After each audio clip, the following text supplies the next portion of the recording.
intertwine with their universe, and its cosmic symphony.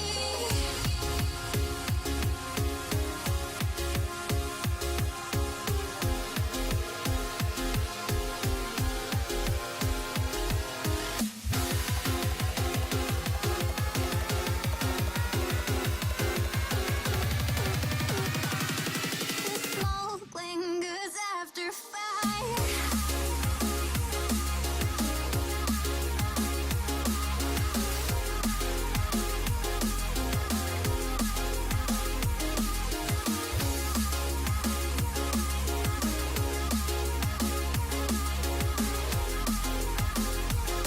The smoke lingers after fire.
Good evening, ladies and gentlemen, and welcome to MTG Card Market for another Wednesday night of Modern. I'm joined in the booth here by Dan Dwan, and we are going to be bringing you 4 rounds of everyone's favorite constructed format.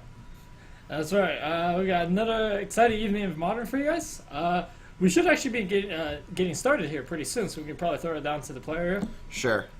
Yeah, so we'll jump down to the play overlay here. As we see... Do you know which one Schaefer is? I think Vince is in the hoodie. Yeah, okay, he's wearing his Nashville So shirt. we've got Vincent Adenolfi against Greg Schaefer. Both players in somewhat of a mirror match tonight. Oh, is Schaefer on blue or red as well? Just blue-red. Blue-red. So is he playing Blood Moon then? He's on Blue Moon? I'm not sure. I saw Young Pyromancers, so... Oh, okay, so he could be on like a blue-red Delver deck then. Right.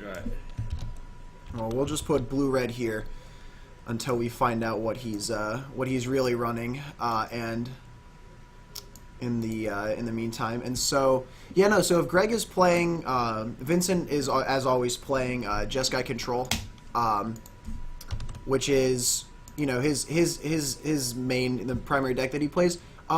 Pretty weak to Blood Moon a lot of the time, honestly. Like, you're trying to cast a lot of very different colored spells, and if you get Blood Moon, like, there's a very real chance, like, in any given game that you're not fetching for basics before turn 5 or 6. So early Blood Moons can be devastating. Plus, like, blue-red, like, the Blue Moon lists especially have, like, just a lot more, like, remans and mana leaks that, like, make it difficult to actually do things as the control deck. Right.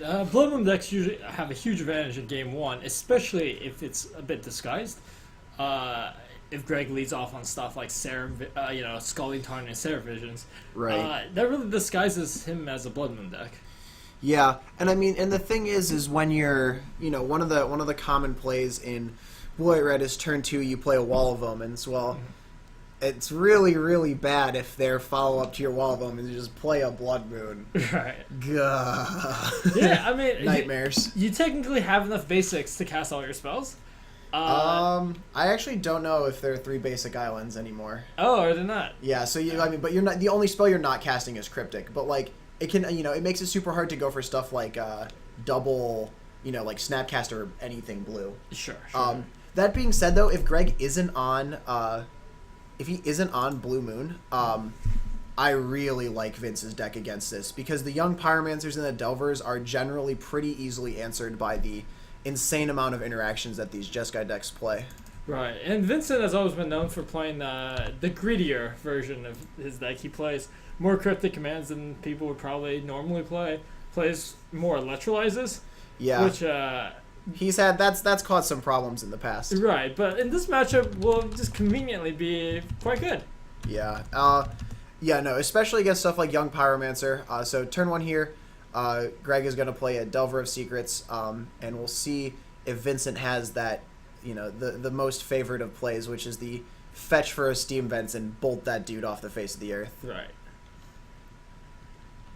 Depending on what Vincent's hand looks like as well, he could just, crack it and just bolt it on his turn. Yeah. Playing turn 1 Delver says quite a bit about, what's remaining in your deck. Yeah. Also from the chat, Cubs fan is saying that he saw Dark Slick Shores in Greg's deck, so it's possible that this is some sort of that this is like Grixis Delver. So yeah, we can go ahead and change that up. Vince does look like he will have the bolt here. Right. And the Grixis Delver just you have bigger top end. You've got Gurmag. Ooh, Vince had to use a path. Okay, that's a lot for a Delver. This is a big commitment here. Not only getting path, but having to get Sacred Foundry as well. Right. I feel like you would get Hallowed Fountain if you needed the blue, though. Right. Well, this kind of suggests that Vincent probably has some number of basic islands in hand, or plans on fetching some number of them. Yeah. Yeah. I mean, with the Delver down though, I think Vincent can be, and I mean you were right there. Here's the wall. I think you can be pretty safe that this is not a Blood Moon deck, because those decks typically aren't playing Delver. And yeah, so we see the Blood Crypt drawn there. Good eyes, Cubs fan 134. You were very correct. And here we're gonna see the Young Pyromancer. Vince needs to answer this, obviously, very quickly, because these tokens get out of control. That being said, Wall of Omens is quite good in this situation. Sure. You can block one of them, and as long as you remove the Pyromancer in a timely fashion, it's not that much of a threat, which is why, as we adjust Vincent's life total here, that Pyromancer has such a harder time in Modern than in Legacy. There's just so much more creature-based removal. Right. Or there's so much more removal that targets creatures. Vincent here gonna fetch Shock for a Sacred Foundry, so he's gonna go to 14.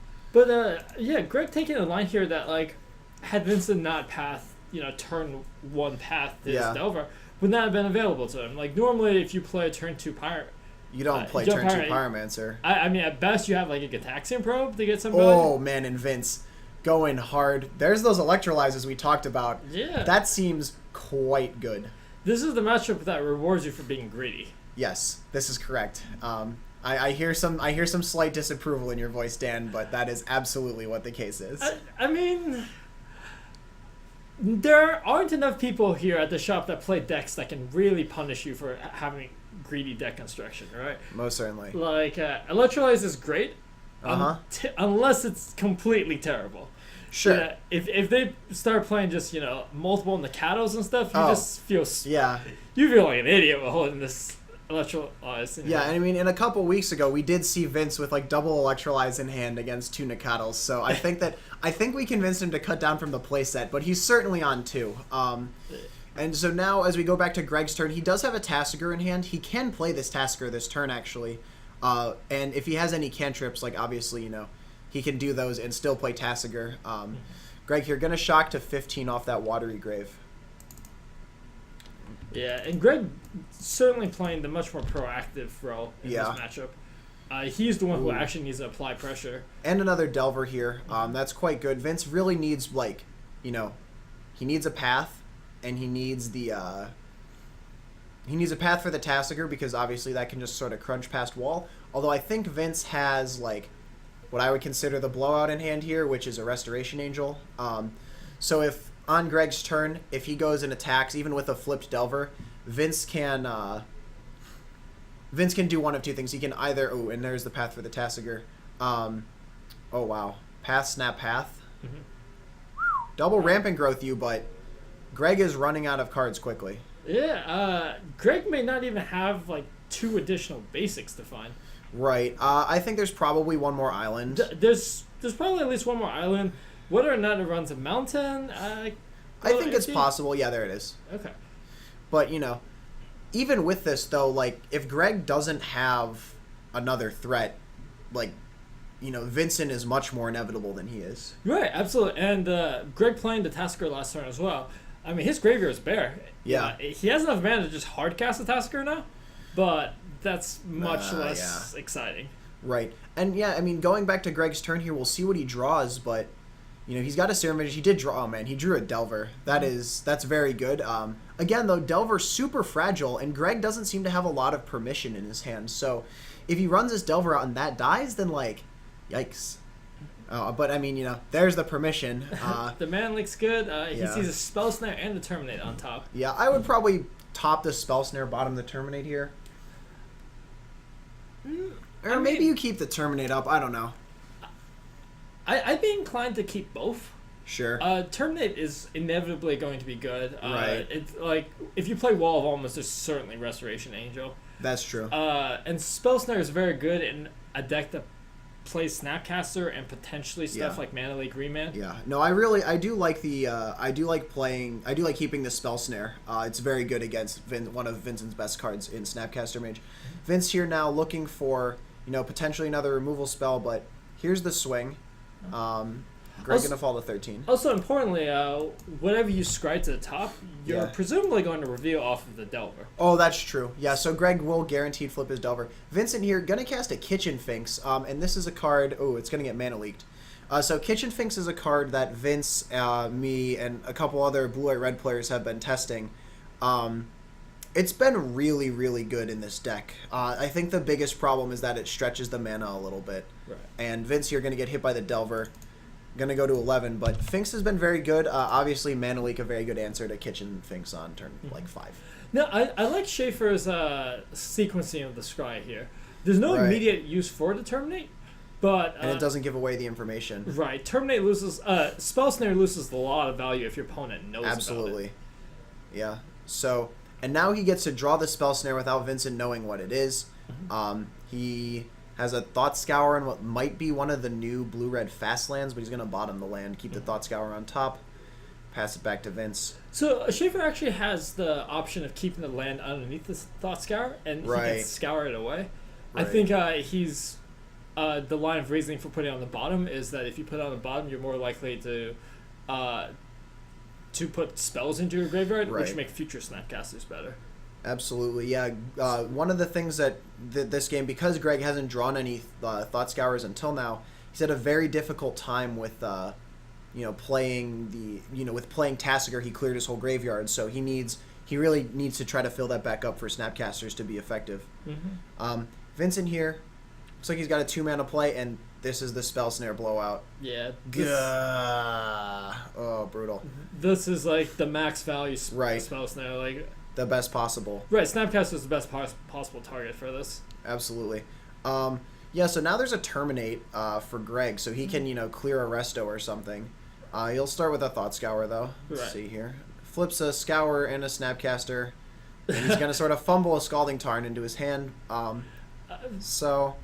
judging by Vincent's reaction, everyone saw that. Yeah. Vincent, though, is under pressure here. He's going to fall to 8 as this Delver attacks. And, Vincent, needs to draw just, Bolt.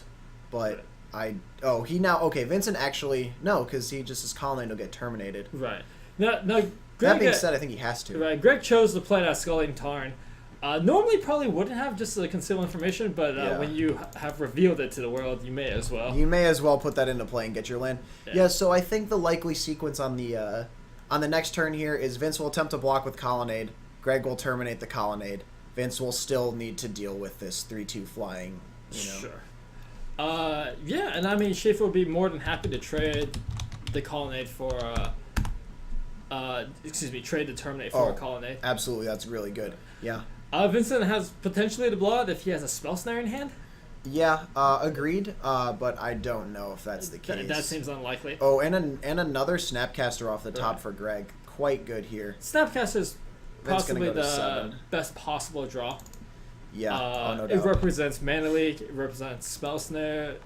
If in a pinch, you can even get a Thought Scour or the Terminate flashback. Yeah. Answering a question from that, Telemokos, Vincent runs Supreme Verdict in the side, not in the main. So, yeah, this is not a again, situation where it's coming perhaps a little greedy. Yeah.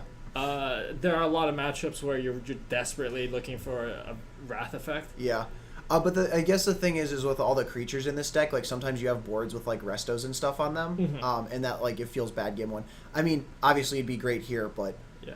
Well, importantly, like if your opponent plays like Thought Knots, it makes you're drawing very thin. Right, you're drawing player. directly the path.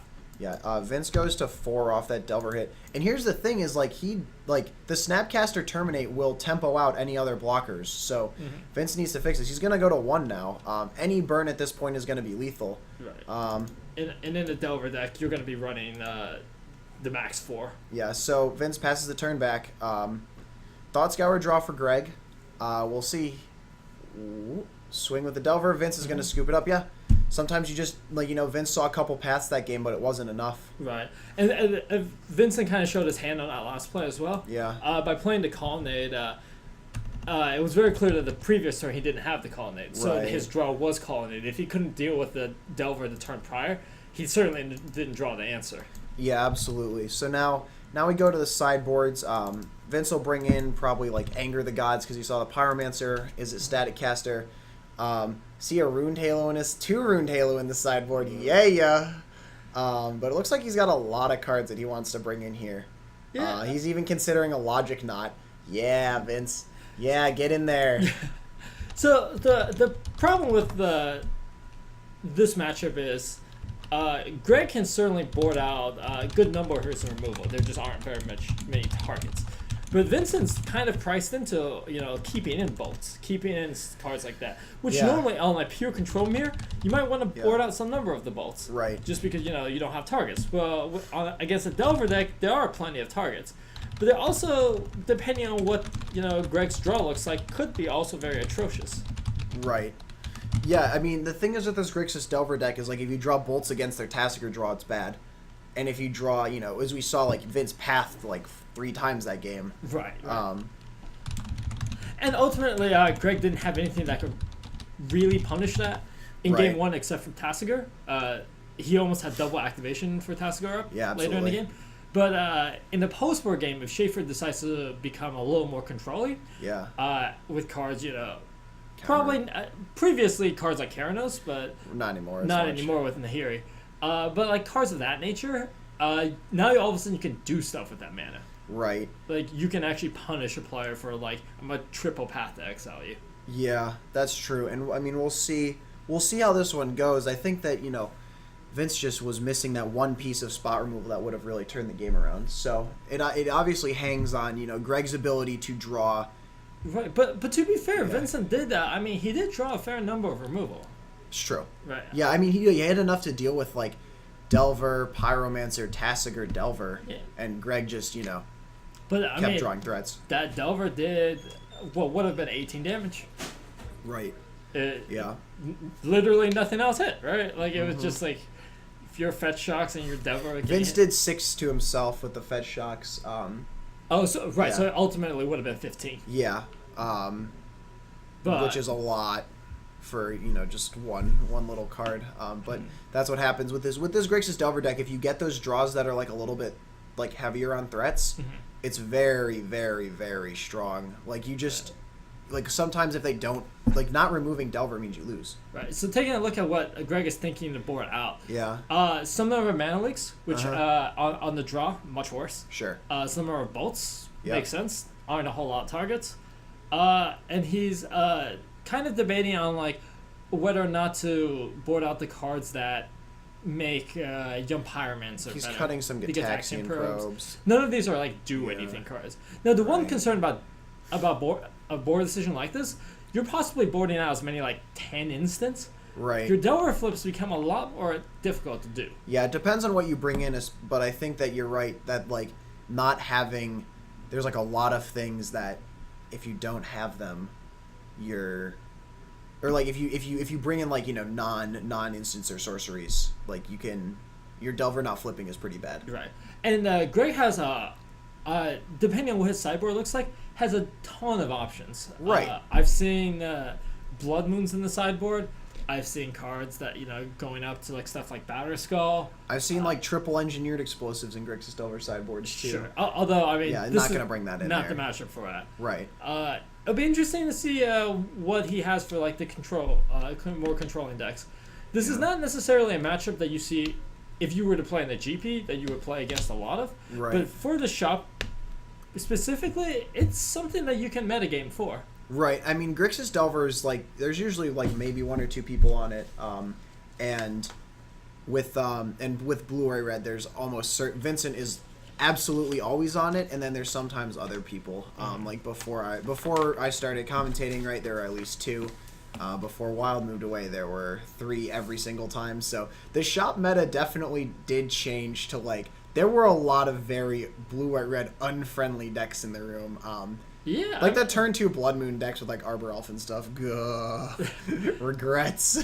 Yeah, and I mean, like, it's not a bad meta for like Tron. It's not a bad meta for Ponza. Ponza is quite good here. Yeah, Escape Shift is quite good. Is that a Nile Spellbomb in the... Yeah, okay, so Vince will start it off with the tapped Colonnade. Every Blue-White-Red player's favorite turn 1 play for sure. And yeah, Greg, let's see what he can do here. Looks like it seems likely Watery Grave Serum Visions, or maybe fetch for Steam Vents and Serum Visions. Yeah, fetch.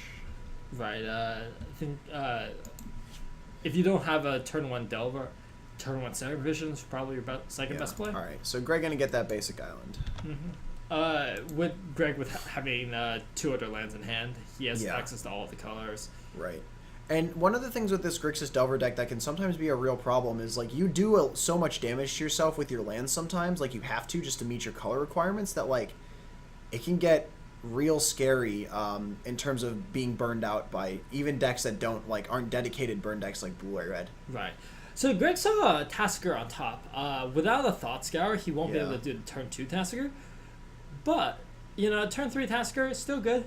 Yeah. You're not under a whole lot of threat. There's the option of perhaps waiting. Waiting until you have like counter magic backup for this. Sure. Since it is like such a high priority to resolve.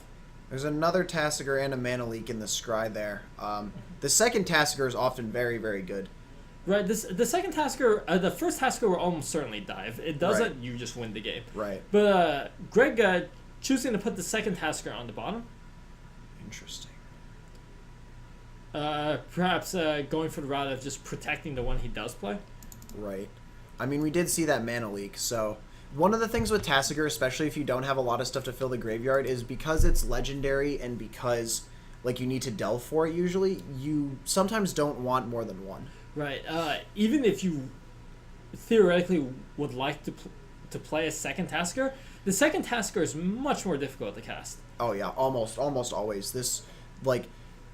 I guess, like, if you have multiple Thought Scours, like, it's a dream and you don't have to worry about it, but that's not the case. Now, Greg wisely choosing to not sack the fetch land so he can keep the Scry on top. Which makes me wonder why he either didn't fetch before or, like, didn't play the fetch, given that he has access to all the colors.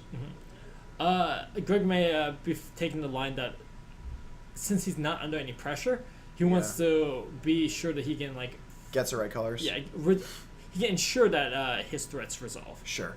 And so now this is interesting because if Greg fetches here, Vincent does, if he has a resto, could cast it into 1 open mana and resolve it for certain. But, and I would honestly like to see that play from Vince, but I don't think he's going to go for it. The problem with playing like the free resto is that you give Schaefer a full untap step. So he'll have enough mana where he potentially could have access to like Tassiger and Terminate. And that's really bad for you, yeah. Right. Or play Tassiger and now you have Mana Leak for the removal. Sure. So that's fair. Right.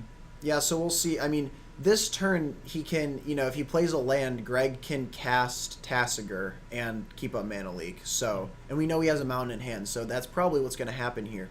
And again, that's just like that's challenging for... Right. Now, this Gitaxian Probe is excellent. Not only does it... super Not good. only is it the 5th card in the graveyard so that Greg can cast the Tasker for 1, it also kind of indicates, like, how clear is the path for this Tasker? Is there counter magic, or am I just playing around removal? Right, and yeah, he's going to go for it here. Going to go to 17, but well worth it to get a look into Vince's hand. All right, and we're gonna see a Spell Snare, Snapcaster, Supreme Verdict, and Restoration Angel. Yeah, Supreme Verdict seems quite good. Like, just blow up your Tassiger with it. Like, yeah, it lets Schaefer go for, like, it lets him resolve whatever he wants to the next turn, but, like, it's it's immune to whatever disruption Schaefer has, because he doesn't have discard as far as I'm aware. But what this hand is, what this does indicate is, if Schaefer has, a Delver or Young Pyromancer. Sure. Well, not Young Pyromancer, that runs in the spell stack. But Delver Secrets would be insane here. Right. Because are you going to Supreme Verdict, right, and just yeah, trying to resolve a Resto into that seems quite bad. Right. Greg here, though, this might be that Delver we were just talking. No, it's the Tasker. It's All right. okay, it's the Tasker. He's going to just pick up his whole graveyard, get it out of there, and pass the turn back to Vince. If I were Vince, I seriously consider verdicting here. I don't want that Tasker to activate. Vince with the mana to do it?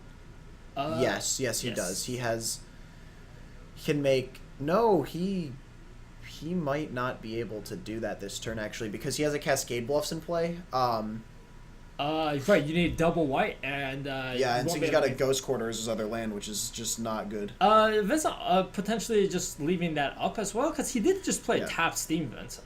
Yeah, I mean, he could verdict if he wanted to. I think he's going to think about either Resto or some other stuff. Right.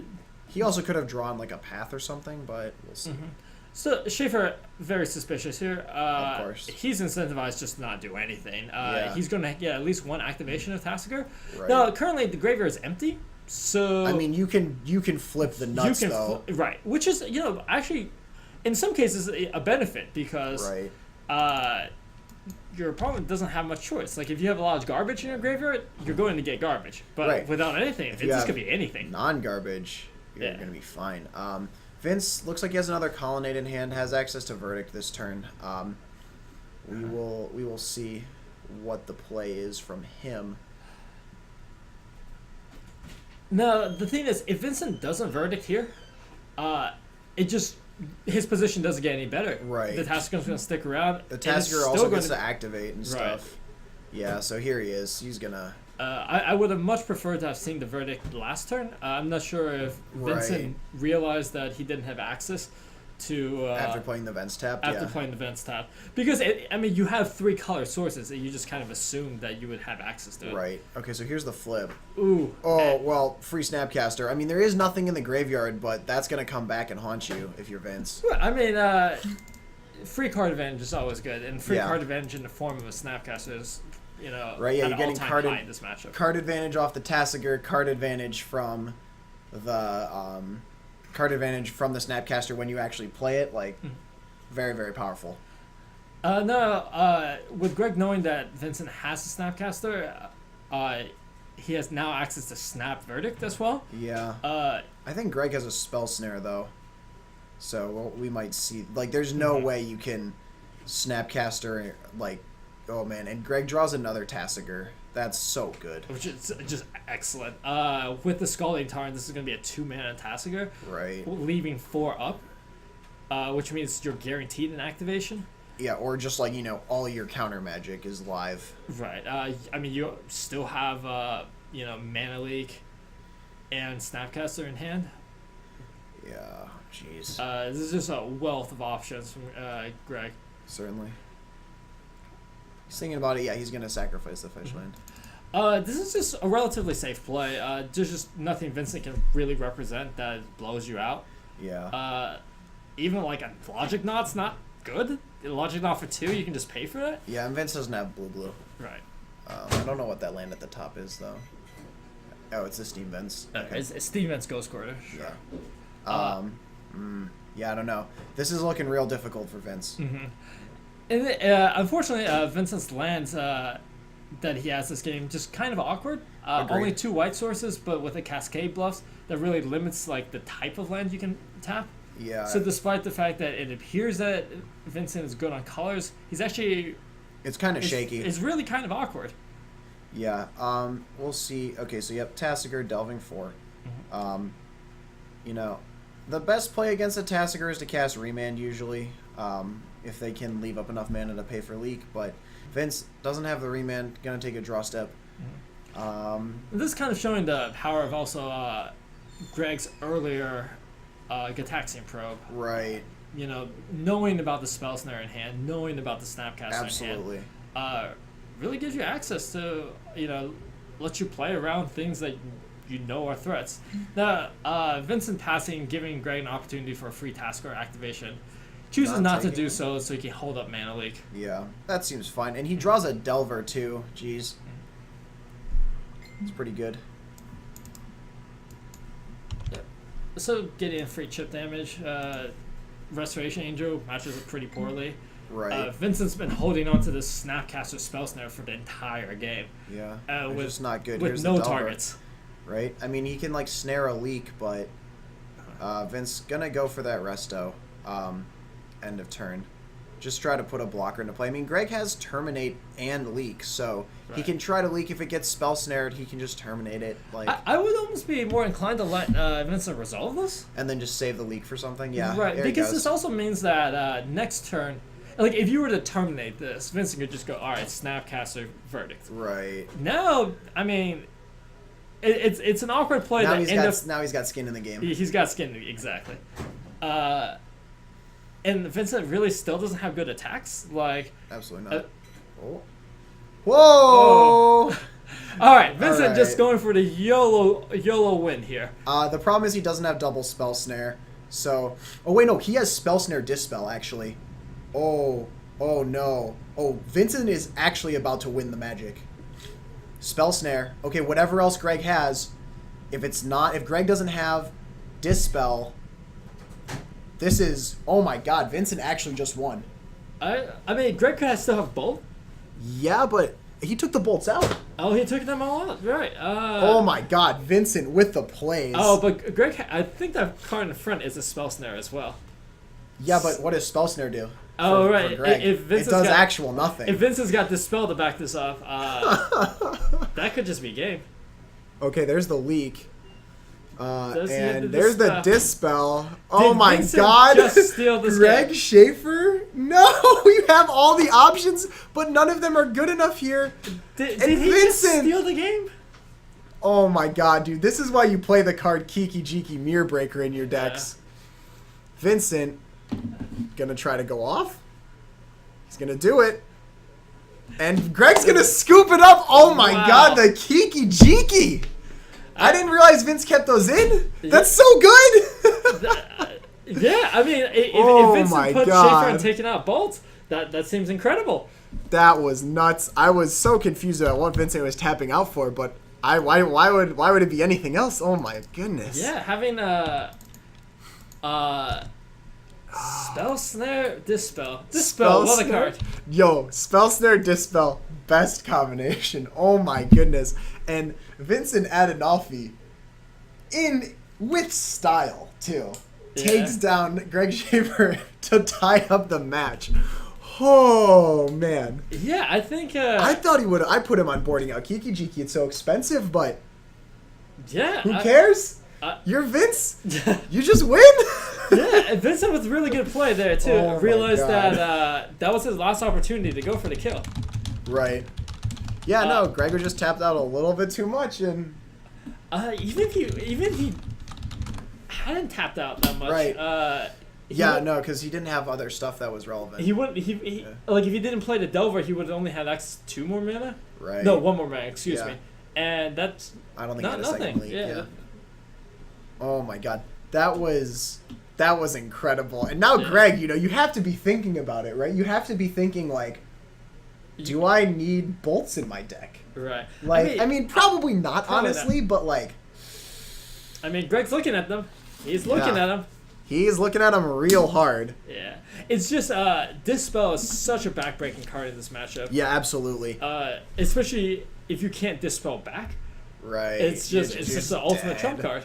Right, and the thing is like, Greg, we saw he had another blue mana. He had a Spell Snare, but Vince with the 2/1 mana counter spells. Like, Vince, the crazy part was Vince had 7 mana, enough to cast Kiki Jiki, and also blue to cast his 2 counter spells. Like, the awkward lands wind up working out because Cascade Bluffs is godlike at casting Kiki Jiki. Right. And, oh my god. And the Ghost Quarter ended up not punishing him because, Right.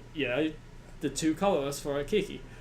What a disgusting play. that was gotta be heartbreaking for Greg. Like, he's for sure gonna win the game, right? And then just Kiki Jiki. What are you gonna do? Lose, I think. I don't think there was any sequence of play that Greg could have made that would have saved him there. I completely agree. I just think that, like, that happens sometimes. They just have the Kiki Jiki and the backup. Well, when you think about it, Greg had in hand Mana Leak, Terminate, and Spell Snare. Right. All of which were available. Right. You think those are safe? I mean, you think like with that, it's like how is blue red gonna do anything against me? Right. Like the Spell Snare, especially like when it's good, it's incredible. Right? It can shut down. The second copy is mine. Was it 2 copies? Yeah. Sorry. This Spell Snare when it's good, it's immense. Spell Snare that counters Snapcaster, like we said before, obviously out of this world, like in terms of value, but like, yeah, just in that situation, it's one of the it's why Spell Snare is not just randomly a 4 of in like blue decks because. So in that game, Vincent cast 5 spells, 3 of which were on the last turn. He cast Verdict? Supreme Verdict, Restoration Angel, Kiki, Spell Snare, Dispel. The classic. I'm going to play... I mean, Greg obviously cast a ton of spells. He had Probe and Visions and Tasker and stuff. It doesn't matter. Just Kiki Resto. So this is the argument for playing Kiki Resto. Right. Well, in terms of just, like, you sometimes get the random, like, win the game on the spot. But, like, also... This, like blue or red is certainly not tier 1 anymore. Like, Nahiri fell off really hard. Yeah, Nahiri just a little too clunky. Just a lot. And that's the problem like you have with the control decks. You just answers half the lineup, and there's just too many things that you have to answer in the format. And one of the things that really, like, made Nahiri worse was with the rise of Dredge, Nahiri got pretty bad. Like, it is very difficult for Nahiri to ever beat Dredge, barring, like, Rest in Peace and Anger or something. So, that was difficult. And also, something that we can certainly talk about is Cathartic Reunion when we go to the break, because that card printed in Kaladesh making waves. Mm-hmm. Vincent going to shock here, and that's what you want to see when you're the blue or red player. You don't want that Delver to have a chance to flip, and you don't want Greg to be able to bring up counter magic at all. But, I mean, Greg, if you got the turn 1 Delver, you play the turn 1 Delver. Oh, I mean, you can't not play it. Right. Like, it's obviously your best play. You've got to make your opponent, show it.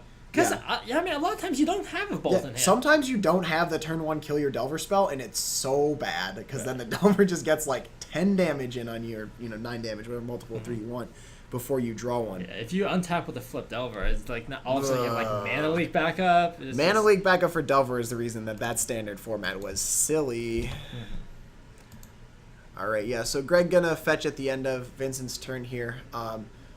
Man, one card that I would really, that no one has played in years, I'm certain, is Shadow of Doubt here. Just I'd like to see it make a comeback, but it's not that good. It's fine. I mean, a lot of times you can completely wreck your opponent. They kept like a 2-lander and you get a land. Yeah. Thoughts on the Shadow of Doubt as like a flex spot in Jund? No, too janky. And Jund, you really want. A lot of times you're just tapping out, whereas like here you're naturally like just not playing stuff. Sure, but okay. Well, we can push Shadow of Doubt to the back burner and get back to the match here. When you get blowouts with Shadow of Doubt. Yeah. My name is Moto. When it's good, it's really good, and when it's not, it's not. You're 100% right. Like, it's not a card that's like universally like amazing, but sometimes in Modern it's great. But yeah, so Vince here gonna fetch a basic Plains end of turn. Does he have like a 2-mana play? Might just be playing around. No, it seems unlikely that Greg would fetch for Steam Vince and then play a Blood Moon.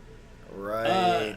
Oh man, Vince is spooked. I mean, Yeah. to be fair though, like no one wants to lose the game to Blood Moon, Dan. Like that is the truth. Right. Blood Moon though does fix your mana for Kiki Jiki, so I don't know. Sure. I mean, this guarantees now that like if you get Blood Moon, you can Yeah. cast both halves. Here's the end of turn Electrolyze on turn 3. You know, it's fine. Like you're just gonna shock him and draw a card. Yeah, if I was Vincent, I would just let this happen. You can't fight over an You Electrolyze. can't fight over this, especially like you're gonna give Greg an entire turn to go like ham on like whatever. Yeah, no, absolutely not. I mean, Greg gonna draw a card. The thing is that Greg doesn't. He might have just drawn. He drew a Pyromancer, but until he drew that Pyromancer, he didn't have a threat. All right, looks like Vincent's fetching on draw step and presumably going to just Kiki Greg here. Click perhaps. Excuse me, click. Yeah. So. Which makes the Electrolyze that he just played a little awkward. That feels bad. Getting your click Electrolyze is a terrible feeling. Now, like, Greg, you know, he has to respond to the click. And the thing is, if Greg only has that Pyromancer in hand, like, and it's pretty clear he doesn't have a Tasigur or something, like, if his only threat goes the way of the dinosaur, or, you know, to the bottom of the deck, then he's got big problems. And he doesn't have bolts in his deck. Right. That Electrolyze might have been I don't know. necessary to deal with this. I mean, it might have been necessary, but I also don't fault I Greg don't for fault snapping for it off. For cycling. He's just that trying to off. like draw cards and get to a threat faster. Which, Exactly. And yep, there's the hand. So we're looking at a Snapcaster, a Murderous Cut, a Pyromancer, Thought Scour, and some lands. I feel like Pyromancer's the easy take here, right? Right, because I mean, there's also the argument there's currently no removal in Schaefer's deck in graveyard except for the Electrolyze. So if you take the Murderous Cut, your click is safe. Yeah, but I guess the thing is, like, is Vince is okay with that being used on the click because you're not, like, if you take the Pyromancer, Greg is, like, still in a reactive position. He can't play the Pyromancer and Thought Scour this turn. And you don't run into some of the problems of, like if Greg kills the click, which he eventually will, like, I don't think the click is going to go, like, you know, from 16 to 0 for him. So in this case, I like the Pyromancer take, but Vince, obviously more in line with what you're thinking here, so he probably has an answer for the Pyromancer then. Right. One would assume. So Vincent knows that Schaefer's deck is going to be really light on answers to the click. Right. Especially with, you know, the assumed bolts being boarded out. Whereas, like, Vincent has a lot of draws against the Pyromancer. Now, if he has, like, absolutely 0 in hand, Yeah. you're more inclined to take it just so you don't lose to it, like, you know, foolishly. But if Vincent has an answer, like, even in the form of, like, a bolt, that's fine, right? Right, Like, the 1/1 won't race the through. I mean, the thing is like there is a Snapcaster, so he will get to, like, eventually he'll get to try to snap Electrolyze. he'll get to snap Electrolyze next turn, because Greg had 2 Right. lands in hand. Oh man, Greg drew a Tasigur though, so this could go sideways. Right. That's a really good draw. Like, holy moly. Yeah, the hidden Tasigur is going to be very strong here. Yeah, Vince not knowing about it. And that's one of the best ways to race a Yeah. click. I mean, because right now, I mean, Greg has as much power on board as Vincent does. Right. Yeah, and with the Tasigur, you know, Vince has to have a path, and if he paths the Pyromancer and then doesn't have another path, like, yeah. So Greg's decision here is: does he want to play a tapped Watery Grave, or does he want to play fetch land? Excuse me. Does he want to play an untapped Watery Grave, represent, you know, a Thought Scour, a Spell Snare, or does he play fetch land? Seems like he's made a decision, and the decision looks like Blood Crypt, but he's still thinking about it. Because if he plays Blood Crypt here, I feel like you just jam that Tasigur. Like, it does open you up to, like, Vince plays a White Source and casts a Verdict, and then you're really up a creek, but, like... But even if he plays a Verdict, you still traded 2 for 2. Sure. Sure, Yeah, no, you lost. trade, yeah. You lost a good threat. I think the thing with the Delver deck, though, is that, like, you are not the inevitable deck in this matchup. So you have more problems if the you have more problems with not having a threat on board than Blue Red necessarily does. Right. So Greg now having a couple of options on what to delve. This is something that a lot of people forget to do. Is pick your graveyard wisely. Pick your graveyard wisely, and lands are just free rolls if you need to add extra cards to double way, or if you. But lands are also really good to leave because you can sort your graveyard down to things that you actually want back. So if you flip more lands, you get value. So it looks like Schaefer left a Spell Snare and Electrolyze. Yes. Here's a 3-mana play. 1/1, kill your Pyromancer and the token, draw from Vince.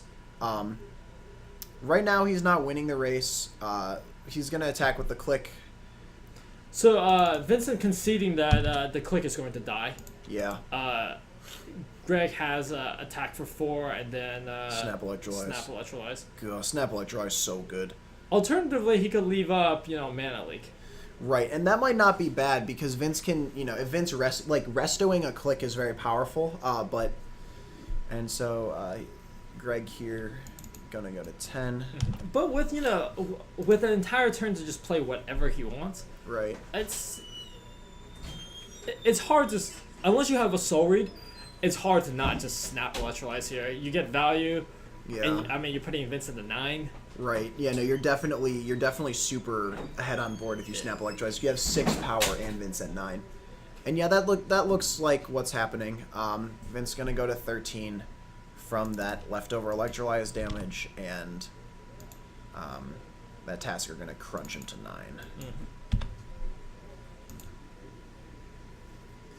Yeah. So Vince obviously quite far behind, but okay, he does have the Verdict here, and that's quite good. Right.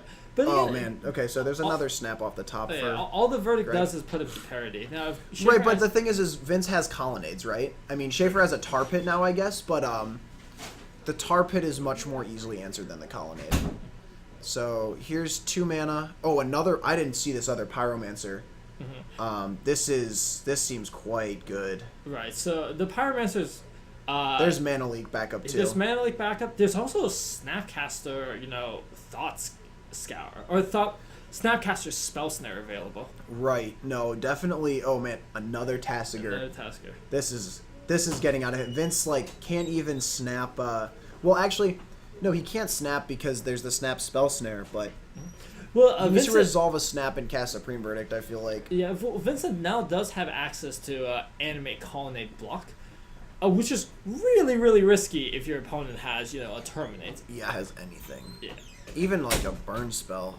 So here, 1 mana, Tassiger Delving 5. Like, well, you're the blue or red deck. You just can't do anything. I don't know what Vince has in hand, but it doesn't seem like he's got a lot against this Tassiger. So with this play, Oh, he's gonna respond. That's a remand. all right. So we're gonna see if Schaefer wants to fight over this. Yeah, and here, I mean, Schaefer can recast the Tassiger. It does delve his whole graveyard, but he would still have Mana Leak up. Yes, he would. He wouldn't have Snap Snare, though. So that means that if he recasts the Tassiger, he can't leak the Snap... Well, he could leak the Snapcaster, and then Vince couldn't pay for the Verdict. So, okay. So Greg here is going to tap 2, though. Yeah, I actually am not sure how much I like this play. Well, no, he still has Leak up. What am I saying? He This is does. fine. So yeah, he's gonna snap and try to Spell Snare. Let's try to spell snare. The Vince, problem though, is thinking if about a Vincent response. has a Mana Leak here. Right, or like we saw Vince, he had a Logic Knot in the sideboard. It's not out of the question that he could like Logic Knot for 3, and then Greg is or 4. Honestly, like I would go 4 here, and then counter the Snapcaster, untap Snap Verdict. Right, but untap snap. Okay, there's the leak that you just mentioned. That's super good. But wait, no, Schaefer just has another leak, He can leak back, yes, and also still snare. and still snare, correct, Gah. and make 2 tokens. Right, Vince is not out of the woods by any means. I mean, again, Vince could have another counter spell in hand, but So right now, any counter spell is good. A Right. snare is good. Dispel is good. yeah, Now, I think it's all gonna happen. right. So Schaefer. Well, actually, what this does is, so this Tasker gets cast. Now Vince just gets to Snap Verdict. This just completely plays into his ability to like wipe the board again, Sure, and leave Schaefer hellbent. so Schaefer has a free attack here. Sure, We'll with put Vince Pyromancer, into yeah. 7. If Vince's only play is Snap Verdict, Yeah. he'll go to 4 from that, and now we're like in very dicey territory. Right. If he doesn't have Snap Verdict, he just loses the game on the spot. He's got a 3 mana spell. Electrolyze. Kill those. All right, Draw. looks like he. I mean, he could have like Natural Verdict here. But I mean, if you had Natural Verdict, why wouldn't you just play it? And then I shoot have it in no the face? idea. Maybe he doesn't. I thought he had a Snapcaster. Looks like he must not. Yeah, so this is lethal on board for Greg. Uh-huh. Upkeep. Or click, draw step. Or draw step, click again. Delver. Finds the Delver. I mean, Vince is in a rough spot here. He has to draw Snapcaster. Yeah, and Vincent now, he has Ghost Quarter for the... For the tar pit. Yeah. Yeah. Kind of a tough choice. If you let him redraw, there's a bunch of cards that you just instantly lose on the Right. spot. Right. Like if Greg drew another Snapcaster, if he drew a Call Against Command, if he drew Right. even an Electrolyze, you just lose on the spot. Agreed. But the Delver is just another card that you cannot beat. Yeah, I think he will let him keep it though. Yikes. Schaefer also has the option of like not animating the creeping tar pit and leaving up Tasker activation. Here comes the attack. Vincent going to 1. Yeah, right player. I mean, so the oh wait, actually no. If Vince has Bolt, he wins the game. I think, because he goes animate colonnade, swing with click, bolt you. Yes. That's 10. So, yeah, this is one of the things. Like Vince honestly could just have the game in his hand right now, and he wouldn't have it if he had to Ghost Quarter. I think he needs to draw step something though. Okay, let's. So yeah, despite how bad it looks for Vincent, I mean, if he could has a just win. bolt, the game is over. Right. But it's I don't know there. if he has a bolt, because it doesn't seem like he does. Yeah, I mean, this would be the sickest of slow rolls. Yeah, he's really pondering his life right now. But yeah, he is very dead. Because any attack is lethal. Oh, well, the slowest of rolls, Dan. He's leaving a red source untapped. Oh my god, is he going to do it? Vincent Adinolfi going in with an attack for 7 in the air. There's nothing that Greg can do to block. He's going to go to 3. Vince, show us the bolt. Show us the bolt. He plays a Rest in Peace. And all right, that's going to do it. Vincent Adinolfi with the amazing slow roll does not find a victory over Greg Schaefer on Grixis Delver. So Grixis Delver going to get it 2-1 over Oh man. over Blue Red Control, but that was close. That was very close. I mean, despite how bad of a position it looked for Vincent, Right. it was very Yeah, close. he's furiously gesturing to his Rest in Peace. Yeah, the turn turn 10 10 Rest in yeah, Peace. it's not really where you want to be. Absolutely not. Rest in Peace also, I mean, obviously very good against, Tasker. If you Gurmag turn Gameplay. 2 Rest in Peace against the Grixis deck, I think you're in a good spot. Sure. But I don't know if it's worth it. Yeah, I mean, it shuts off your Snapcasters, which is a pretty big deal. Yeah, although I think it's not unreasonable to it's coming in, so you can take some snaps out. But if you don't draw the Rest in Peace, you're right, now you're just down Snapcasters, right? Yeah, I mean it's hard against the blue decks to consider with Rest in Peace, is it good or not? But Yeah. So we're actually getting an interesting look here at some of the sideboard options. Yeah. Greg Counter bringing in a Squall. Painful Truce, Counter Squall, Dispel, 2 Painful Truce, a Call Against Command. another Counter Squall quite good. Negate with upside. Yeah. And Colligan's Command obviously extremely good at grinding. Okay, and it looks like Vincent took out a bunch of Walls, Helixes. I think he took out 1 Snapcaster. yeah, just clunky cards. Yeah, cards that were Lightning Helix is not super great in the early game because it's 2 mana. Mm-hmm. And I mean, maybe it would have been good here, but I can definitely see the justification for taking it out. It's just that's not really where you want to be Right. in this matchup, right? Yeah, no, you want to be doing better things. Yeah, so that's going to do it for this match. I think the round has to be almost over. Yeah, the rounds should be pretty much over here. We'll go out and check for you guys, but round 2 should be coming around in just a couple minutes here. Yeah, actually, so you know what we're going to do is we'll go check. Dan will come back, let us know what's up, and then we'll let you know about if we're going to take a break or if we're just going to chat in the booth. All right, sounds good. Yeah. Oh man, that is a challenging matchup there for the blue-ray red deck. You just get tempoed out and then you die. Delver, like the physical card Delver, obviously very good, but Tasigur, as we saw, just crunches for a lot. And when you can play that, with Mana Leak back up on like turn 4, it's very, very difficult for blue-ray red to beat. Grix is just able to go so much more efficient in the early game.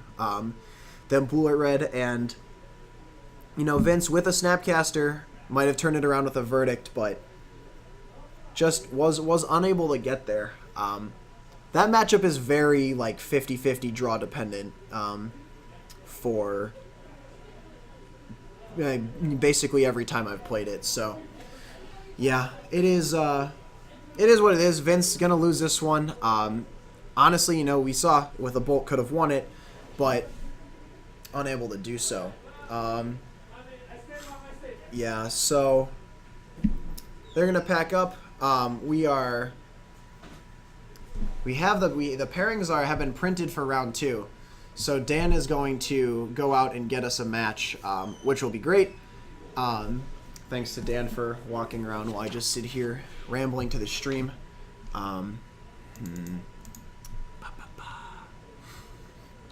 So.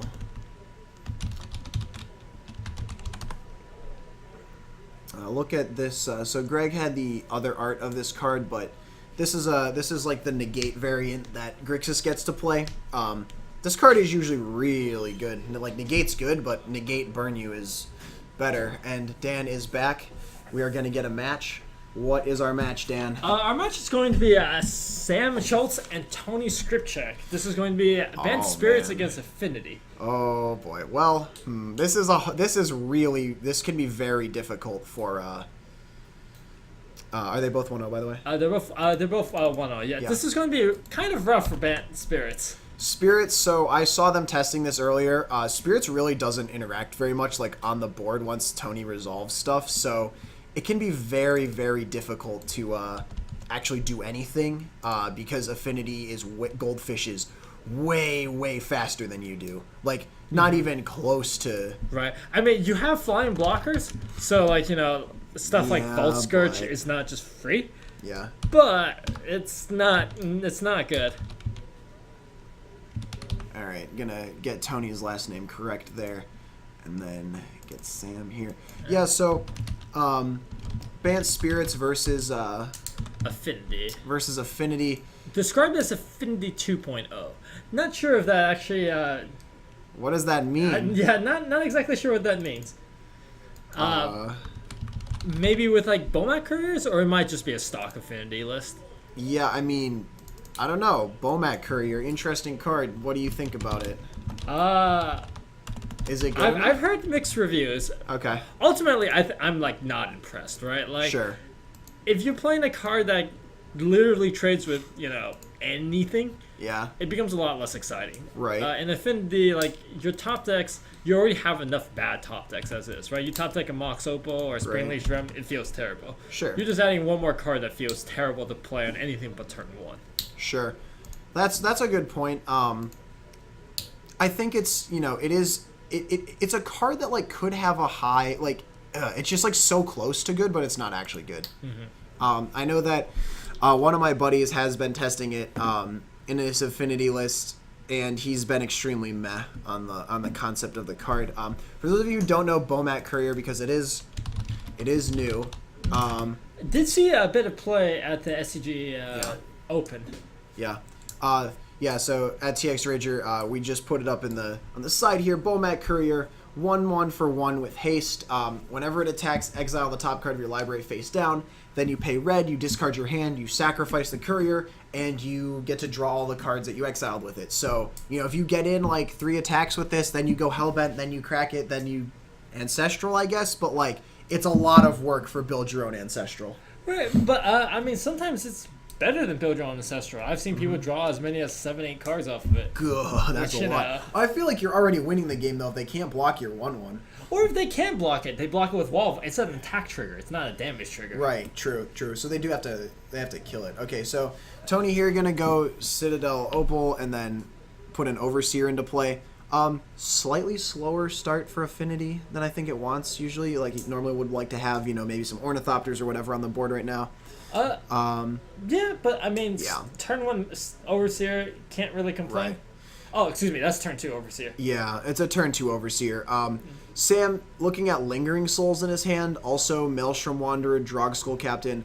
I think he's missing his 4th mana source, which makes his, Collected Company not castable, but we'll see what he goes with here. He also has a Geist. I sort of like play Geist.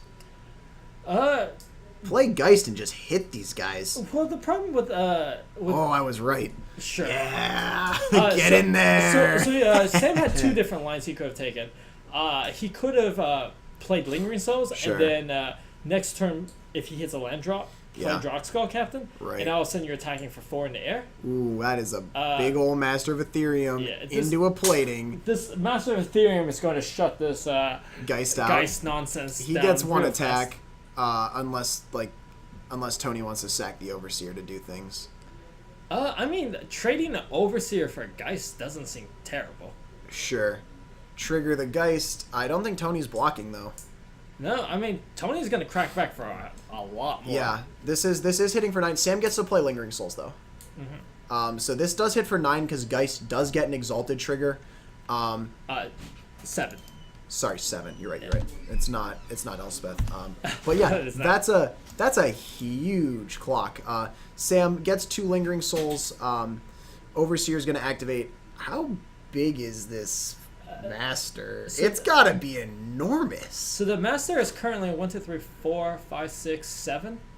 Plus whatever he activates, right? Right. So 1, 2, 3, 4. Yes, 7, 8 with the Overseer activation. Potentially, if a Blink Moth gets animated, it's like a 9/9. Like what? And How and, fast can you go? And Tony still has a cranial plate. No. Right. The plating. Oh, the plating is going to be nutty. Right. So. Oh man. So this is like a 10/10 Overseer. Right. And if he equips the Ink Moth, he's going to force a double chump.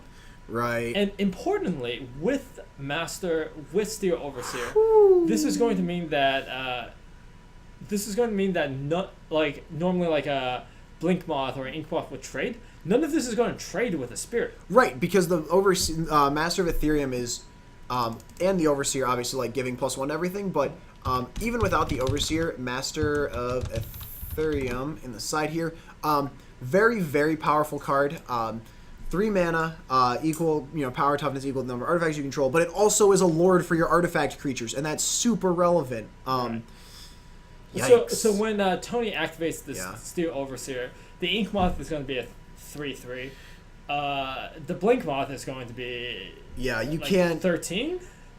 1, 2, 3, 4, 5, 6, 7, 8. There's 8 artifacts, plus 1 base power, plus the Master, Plus the counter. plus the counter. That's like 11. That's 11. Yeah, the Blink Moth would be 11, and which means the Master is. I feel like you have like to 10, chump. 11? Okay, so I think your play here is chump the Blink Moth and the Master, take the Infect, and then hope that your Geist does things. This doesn't look good for Sam at all. If he finds a 4th land in Coco's, it could be all right.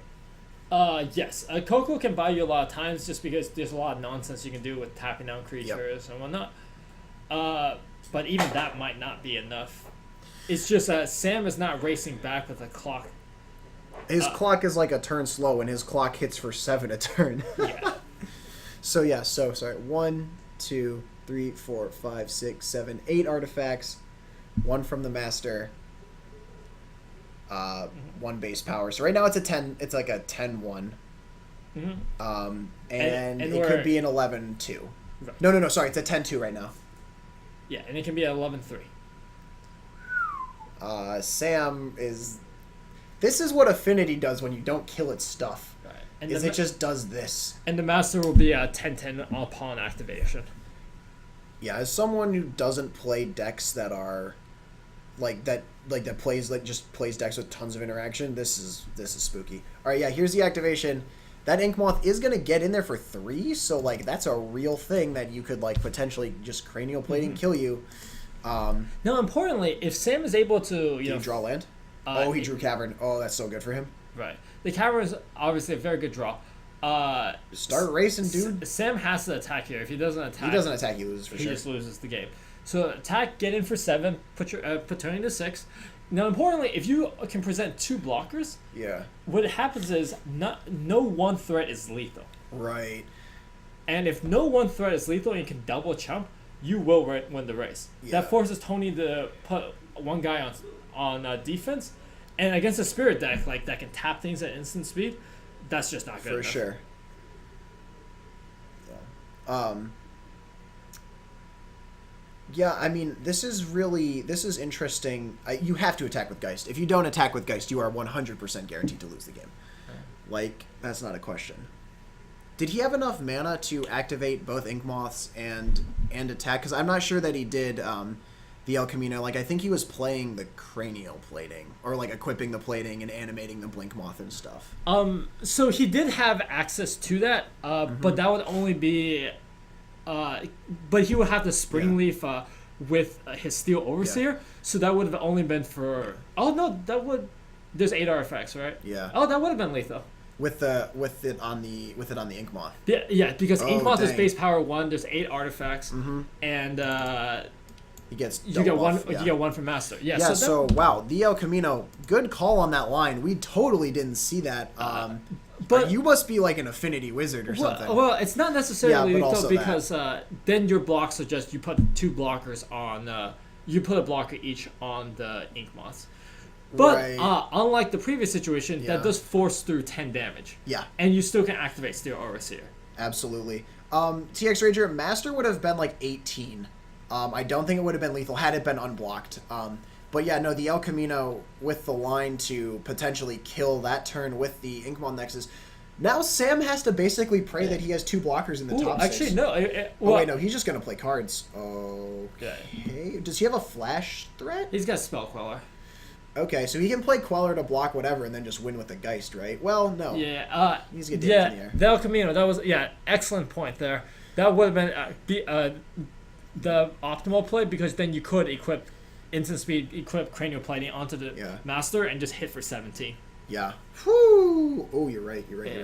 right. I think Oh, man. seeing that possible activation on Steel Overseer Right. might have blinded us a little bit. Sort of takes people to a happy place where Steel Overseer just gets to hit. All right, so Tony here is representing that he can instant speed equip. So I think the Queller just has to come in now. Yep. Bink, Spell Queller. I think he's all right that way. I actually don't know if he lives or not. Does the Master just kill him from 20? Master's not attacking. Oh. Master stayed back on defense so To he block the doesn't- Geist? To block the Geist. Sure, but I don't know. Now you risk losing the. Well, I mean, he can activate. He can, force chumps on this from the spirits. This is fine. Oh yeah, nothing is dying here. Yeah. The problem with this play from Sam is that he doesn't advance his board state at all. Not at all. He doesn't die this turn, which is great. Right. I mean, but- he has Coco still, right? Right, but playing Coco this turn probably would have been better because you had the opportunity of potentially getting ahead. Yeah. Oh, actually, wait a minute. If he. No, the Angel's not a spirit. I was going to say Sam could Drog Skull Captain and buff his Geist, but that's not good enough because the Geist isn't actually going to connect. But again here, I think you swing with this Geist. You, have to. Yeah, well, the thing is, Tony also has 2 blockers. Yeah, but are they... Oh, wait, there's a flying blocker. Okay. Right, there's the flying blocker. But I feel like I'd be okay with trading my Angel token for his manland at this point. You're not just trading your Angel token, though. You're trading your Geist for a manland. The mono blue spirit that just died. Thank you for the question, TARDIS Lover. That is a Mausoleum Wanderer. Right. It's a 1-drop. Got printed in Eldritch Moon.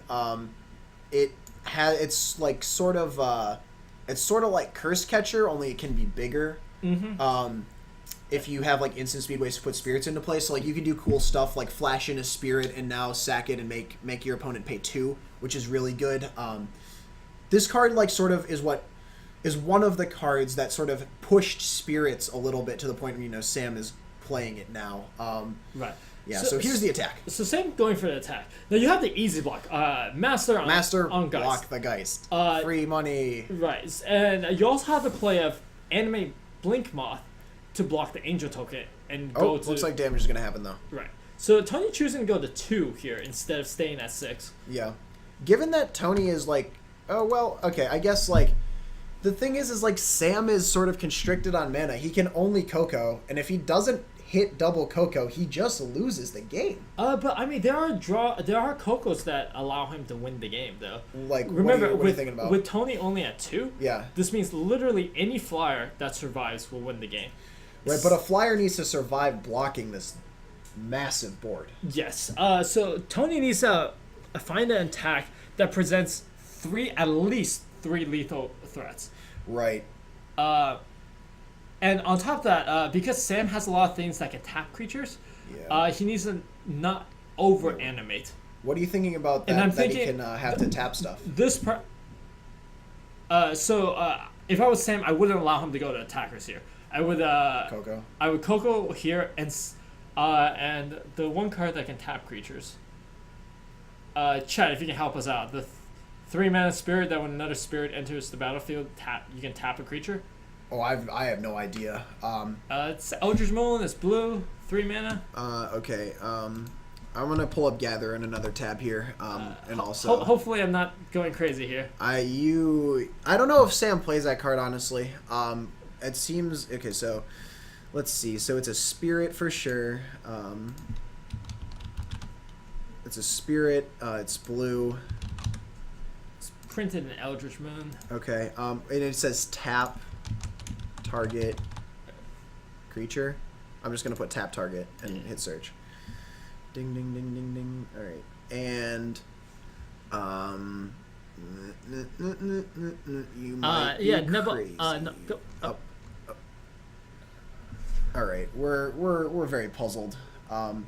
Oh, okay, yeah, this card. Okay, we'll pull it up here. You were right. And no, Sam is dead. I think he Coco'd into lands or not enough blockers. Right. So this is a card that sees a lot of standard play. Interesting. I'm uncertain if it made this modern cut, but if you play against Banned Spirits and in standard, you will certainly see this card a lot. Yeah, this card seems excellent in standard. I don't know if Sam's gonna play it, and we're looking at the sideboard here. Ooh, Kasali Pride Mage is in, bringing the everything. He doesn't play Stony, and yeah. So Sam here, he's gonna bring Kasali Pride Mage. He's gonna bring in Path to Exile. He has Blessed Alliance in his sideboard, which is a card that I'm personally very excited about to play in lots of decks, but I'm not sure if he wants it here because Affinity normally goes super wide. Yeah, right. And sacking making your opponent sack a Memnite is not exciting. Sack your Memnite for 2 mana seems bad. Yeah. Nebelgast Herald. Sam probably wasn't playing it in his list, or he would have Coco to tap. But yeah, if you hit like 2 Nebelgast, that's tap 4 creatures. Right. And that's pretty good, but I don't. Yeah. We can ask him actually after the match, but right. Based on his play, I'm assuming he just didn't have it in it.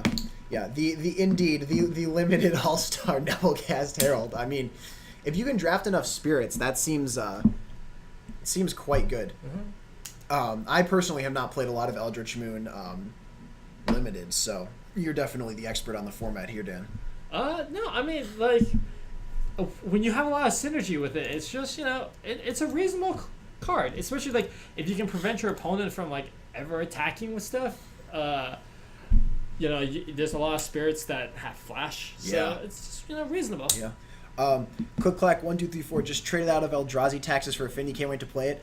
Affinity is a really really cool deck, and if you play Affinity for a long time, you become like a god at playing Affinity. Yeah, it's so complex.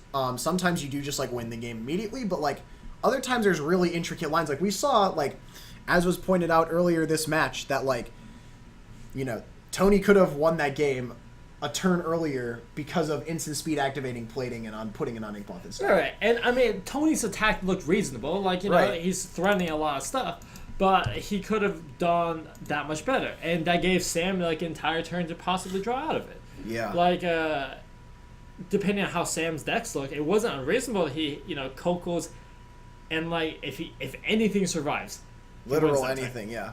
I mean, like, it was getting really dicey. Even if he had like double chump, Yeah. if Sam just like next turn played another Noble Hierarch and attacked with Noble Hierarch, he wins the game. That's true. Right, and that's the thing is like, and again, we saw this in the last match and we're seeing it now, is like a lot of these games are a lot closer than they look. Like, and this is one of the things with Modern being like so powerful, is that like sometimes you just go, you get sometimes if you just draw that one card right off the top, you will just run away with the game, or steal something that you shouldn't have won previously. But we're gonna go to game 2 here. Affinity, I know for sure, is gonna bring in probably the best card in the matchup, from Origins. Gear per Aether Grid. Yes, this card is actually nuts against Spirits. Until Spirits can do something like establish a double Drog Skull Captain, Gear per Aether Grid is basically just kill all your stuff every single time. Oh yeah. It's so good. Aether Grid is unbeatable for Spirits. If It's it like just sticks around. quite good. Especially when all your creatures are X1s. Right, yeah, no, your creatures being X1s is so hard. Yeah.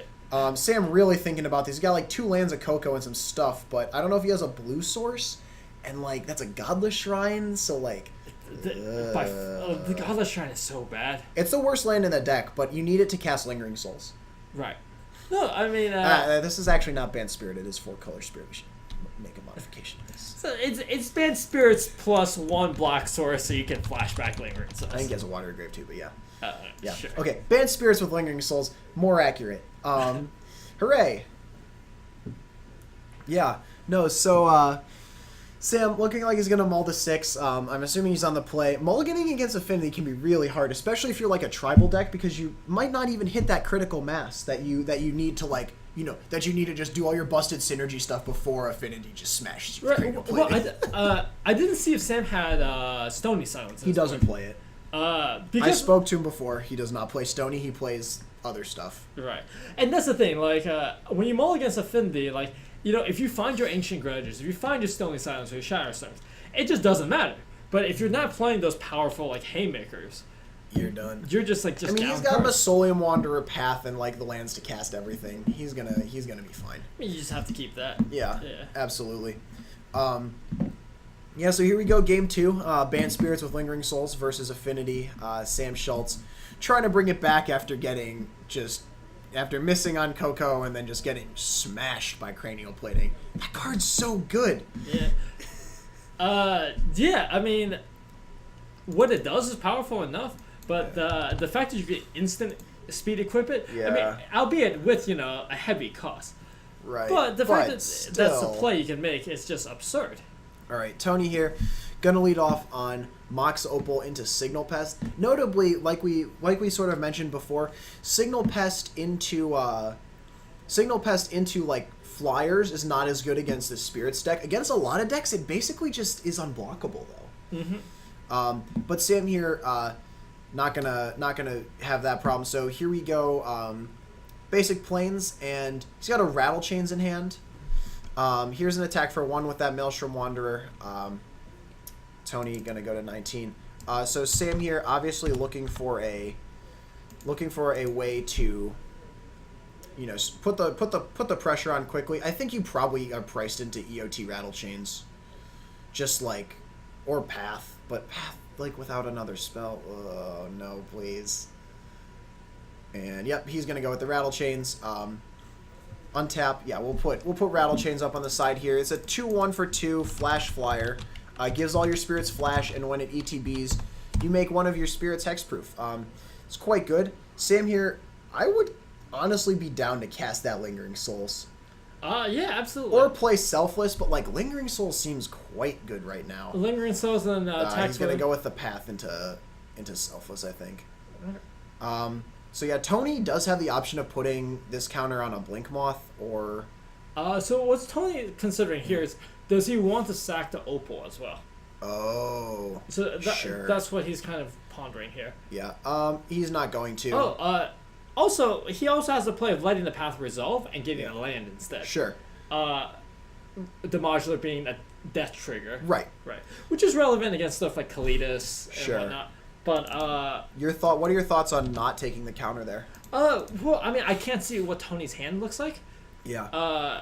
But notably, like right now, like the Opal's not online. So Yeah. if Tony has something like a Master or something, Sure. this allows him to cast that, or at Champion. Well, he found the grid though. Mm-hmm. Oh man, he did indeed find the grid.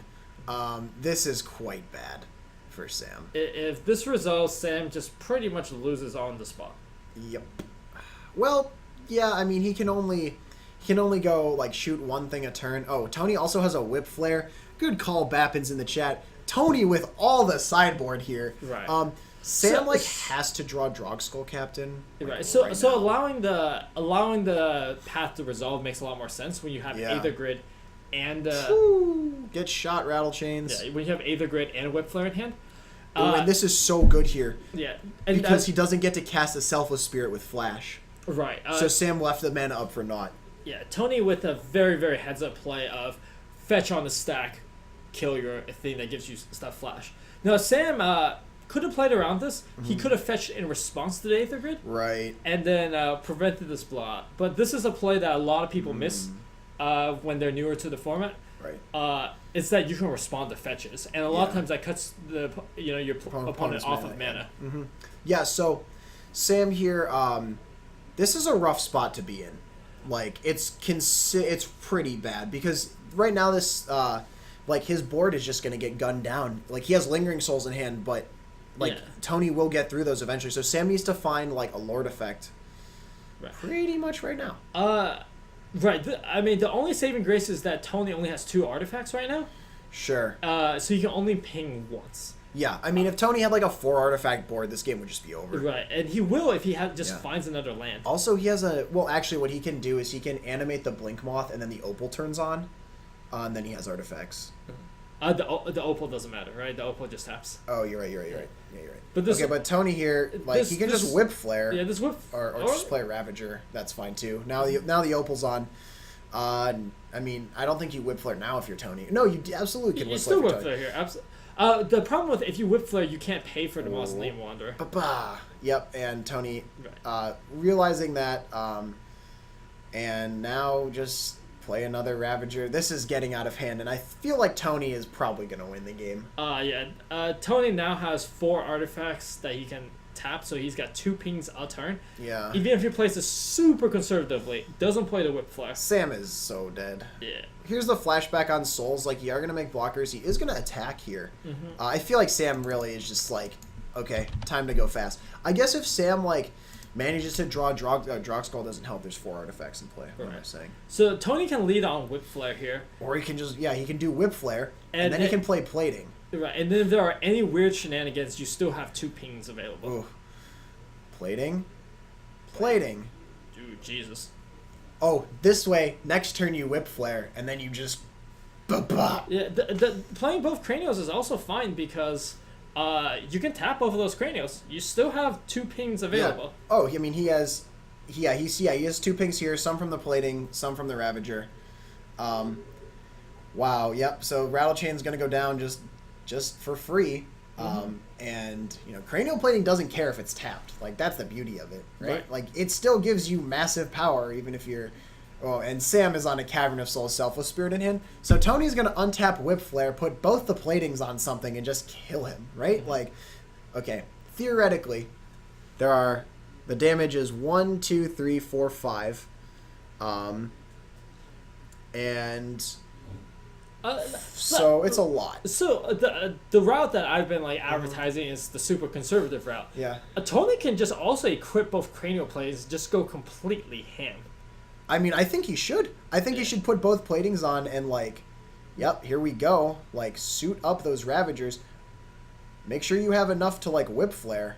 Oh, that might not be a Whip Flare. That might just be a Galvanic. No, there's a Whip Flare and a Galvanic. Oh, is it? I'm pretty sure Bappins is right in the chat here. All right, so let's quick Ravager count. Well, quick cranial plating, right? Yeah. So there's currently 6 artifacts. Yeah, so they're both 7 power attackers. Yep. Not attacking with the Signal Pest. I guess it leaves up Ping from the Opal and the Pest. Also, it just gets blocked by Spirit at 8. Oh, you're right. You're right. Yeah. Yeah, but I mean, Sam here, like, I don't know. I think we're watching the slow death of a Banned Spirits with Lingering Souls player.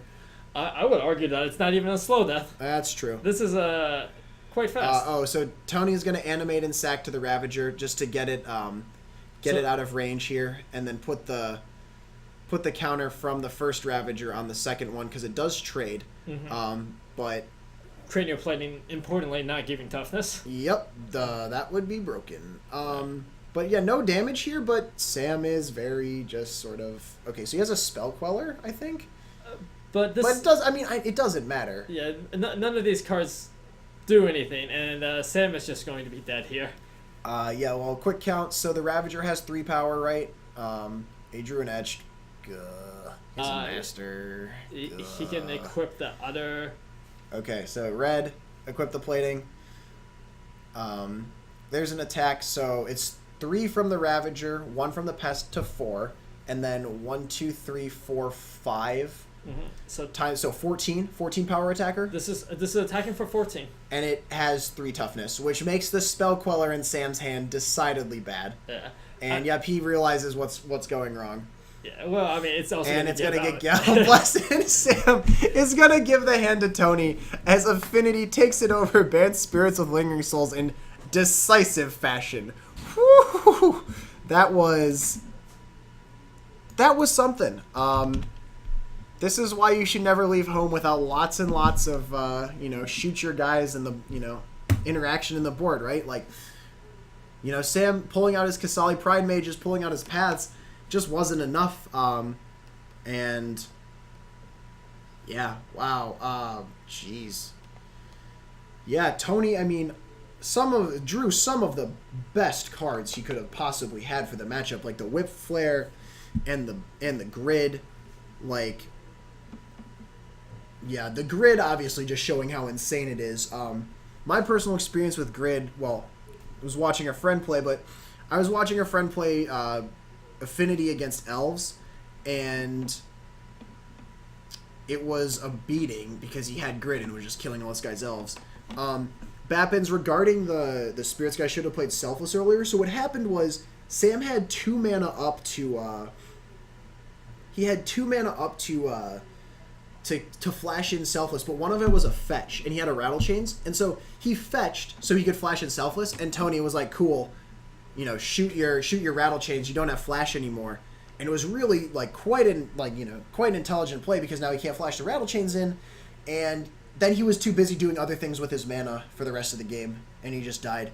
So I agree, like the Selfless probably would have been better earlier, but yeah, it just wasn't enough. I don't think there's any way that Sam wins that game. So Dan is currently out of the booth.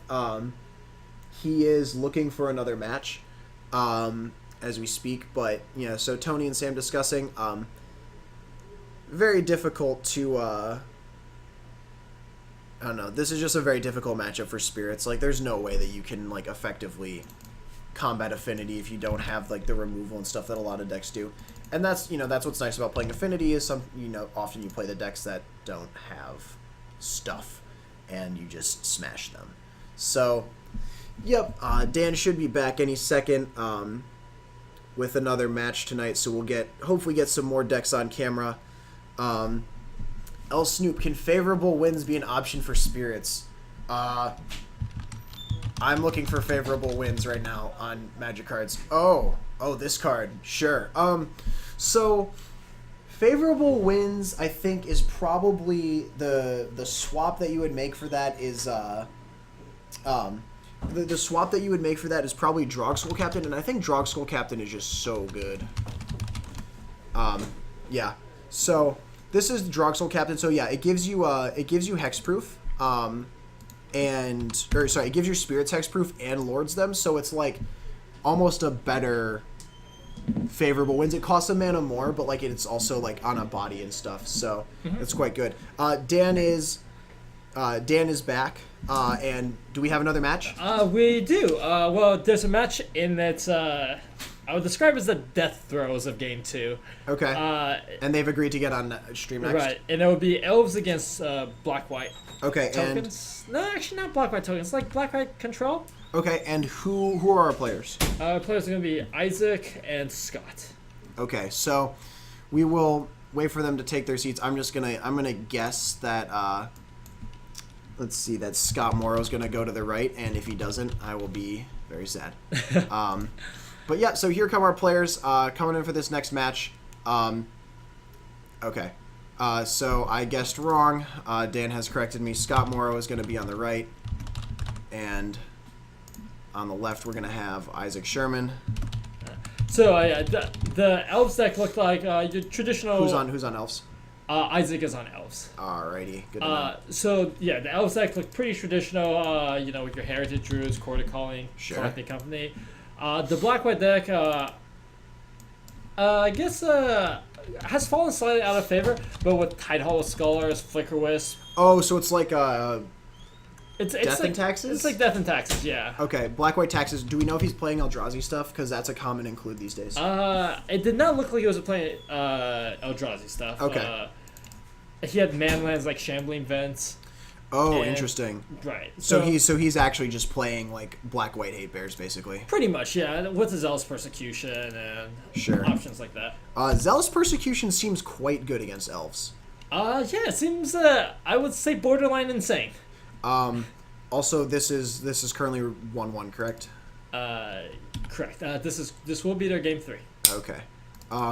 Yeah. So cool. We get another game. We get to see a deck that not a lot of that like isn't super popular. Yeah. So let's get this Hate Bears in there. And The Elves deck does show up every once in a while. Still an excellent deck. Took Yeah. down the last Invitational. right. I mean, Elves is like it's one of those decks where you just have some nutty draws sometimes. Okay, Stubbs McAwesome, Death and Taxes and Hate Bears are different decks. Yeah. You're right, Yeah, okay. Hate Bears is a Leon and Arbiter Thalia stuff. right. And Black-White Hate Bears is what then? We're gonna find out. I think I see a Leo. There's a Grafdigger's Cage as well. Arbiter in there. There's a Sculler. I don't know There's what a that- Land and Arbiter. Yeah. Okay, this looks Okay. very much. Okay. This is going to be interesting, but there is a Leonin Arbiter. There's a Grafdigger's Cage. Quite good against Elves.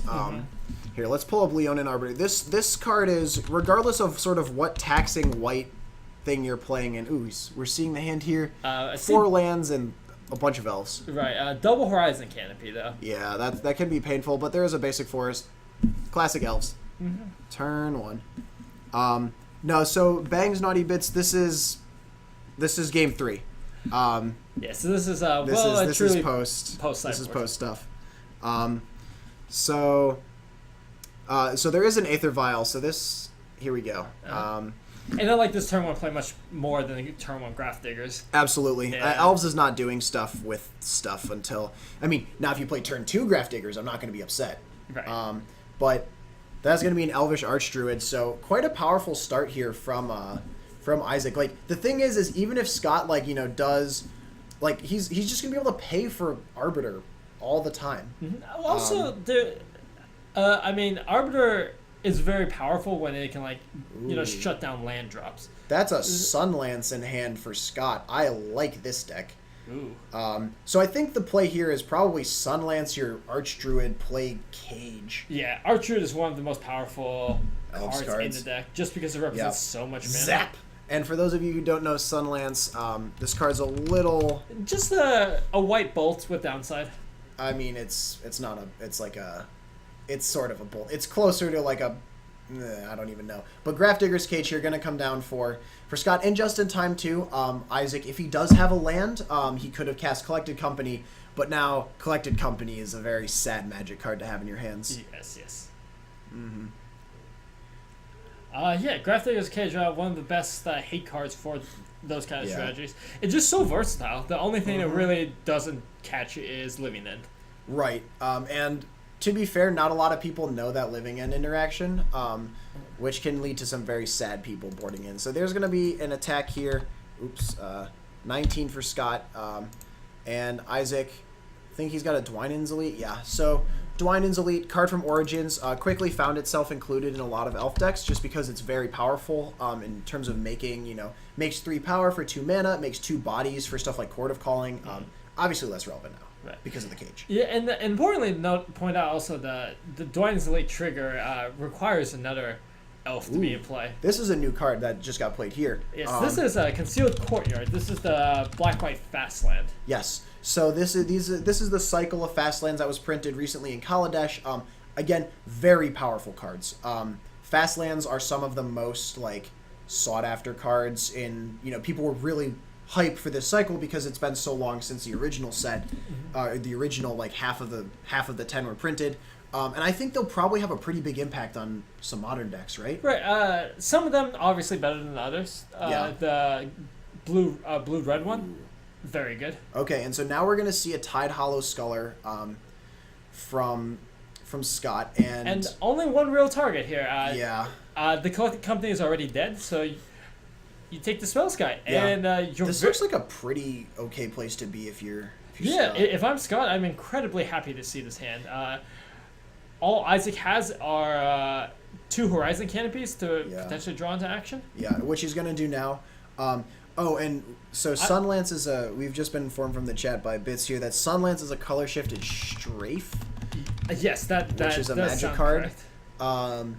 Amazing. I didn't even know that card existed. Good call there. So one play that I might have preferred to see from Scott is that because he has Aether Vial on 2, he could have cast a Tide Hollow Scholar on draw step and held up the Arbiter. No, and also hard cast Arbiter. Yeah. But that would between cracking the Horizon Canopy and the draw step, that's seeing an additional 2 cards, and that's pretty meaningful. Yeah, that's true. The cards that matter in this deck matter a lot, and the ones that don't do anything. Right. So Isaac, he found a Heritage Druid, which is one of the busted cards that this deck plays. And that's something that Scott could have taken if he had waited on this. Yeah. The Spell Sky, although it's nice to get, really doesn't do much. Right. Your protection is already. Both decks a little bit anemic in terms of their draws, I would say. Right. I think with Scott having the Grafdigger's Cage out, he's going to have access to a lot more powerful draws. Yeah, that's a Thalia. It's a 2/1 first strike, so it basically attacks through anything, but it importantly blocks anything, and it also blocks a lot of stuff. But I don't know. I think that the and that's a Nettle Sentinel. So, okay. So Isaac can make a lot of mana, and by a lot, a lot, but he can't really do anything with it right now. Currently is holding a Cavern and Coco in hand. So Isaac is almost certainly going to crack this Horizon Canopy at end of turn, try to find any more action. Right. Unfortunately, the action cards you're usually looking for are Collected Company and Chord of Calling. And he just drew a Chord off the canopy too. Right. Oh, disaster. The saddest Chord. Yeah, and Cage here, extremely powerful. And now Scott can just start attacking with Thalia? I like just holding keep it Thalia back back just as a defender. Sure. Yeah. He's got, I can't tell what's in his hand though. He's okay. I like attacking with Thalia maybe a little bit more with this Vault. I don't know about attacking with Scholar though. So Scholar is going to trade with any one of these, just like a Netto Sentinel. Yeah. And he'll get back a Spell Sky. I don't know if Scott cares about Spell Sky anymore. Right.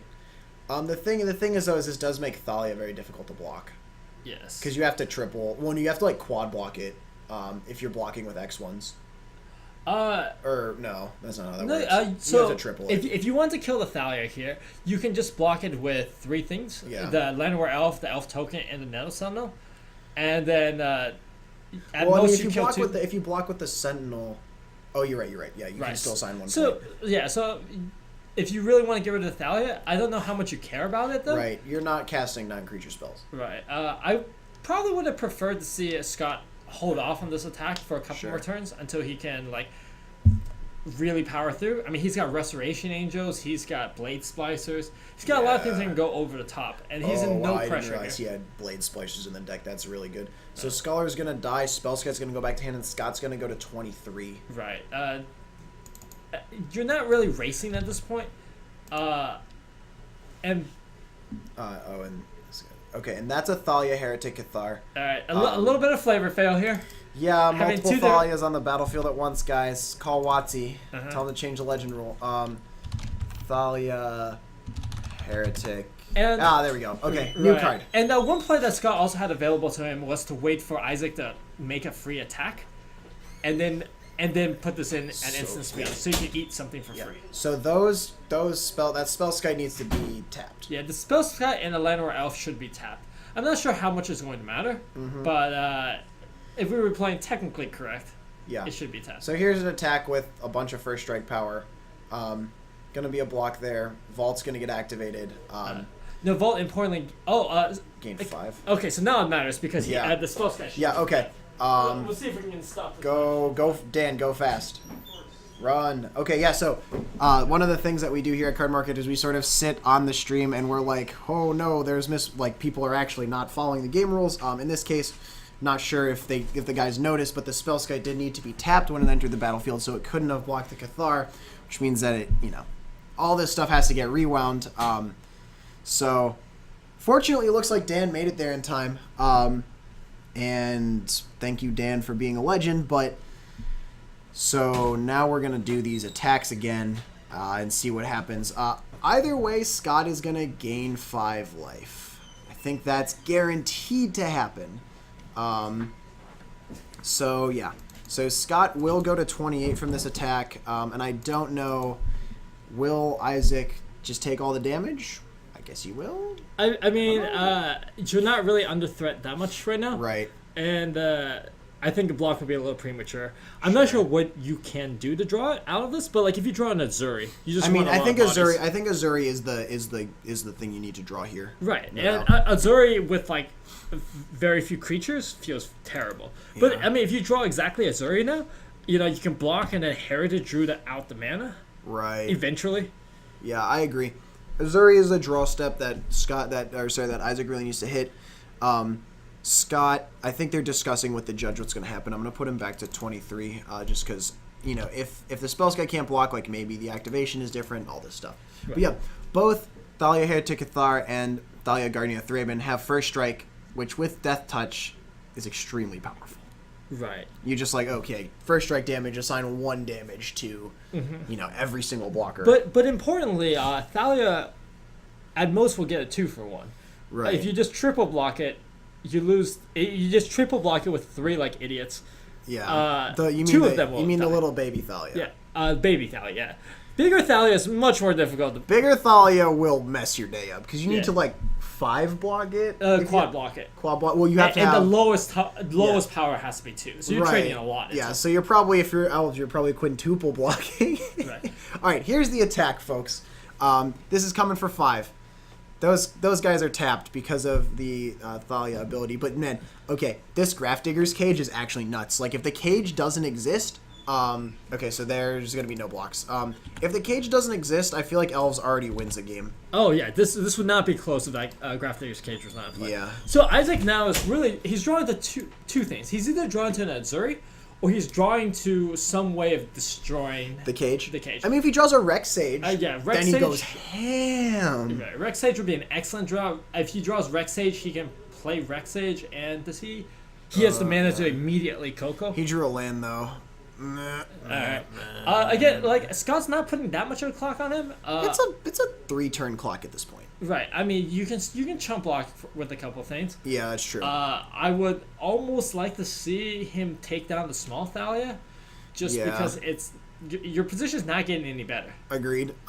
Yeah. Although if you are drawn to Azuri, you need to preserve your elves so you Right. have the mana to regen.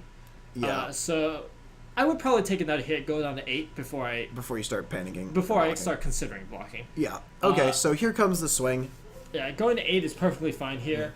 Obviously you're losing pretty poorly to if Scott plays a Restoration Angel here, you're in rough shape. If he plays anything of that nature, you're in rough shape. But Oh yeah, Restoration Angel's quite at good. this point, like you're not winning if that happens. Yeah. So if I was Isaac, I would just take this hit here. Okay, it looks like he's gonna block Heretic Cathar, and it looks like he is gonna go for the triple chump on Baby Thalia. So the problem with this triple chump here is you get blown out.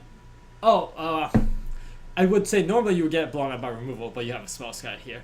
If you're Yeah. gonna go for this full chump block, Yep. sometimes you might want to throw an extra creature because the extra creature won't die, but that protects you from removal. Right. I mean, here, like, yeah, you can redirect to the Spellskite. Yeah, I don't know. This seems hard, and there looks like there might be. Oh, okay. So now Isaac has to make a decision. All right, so this is a slight misplay here.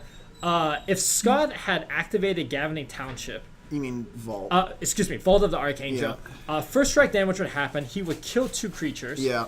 And then he could path the last one, so it Sure. wouldn't die. Okay, so all of those guys are gonna die, Right. Isaac and here. Scott's gonna go to 33. Right. Isaac here, forgetting perhaps that spell sky allows him to redirect the path, Right. and then that would have traded with the Thalia. Kill the baby Thalia. Yeah. Ultimately, I don't think it's going to matter too much. But Yeah. now this board state has moved to the point where even Azuri is not a live draw anymore. Right, because you need to play the Azuri, and then you need 5 mana to pump it. So like, but you also need a bunch of elves. Right. You needed creatures. Oh, and he can't.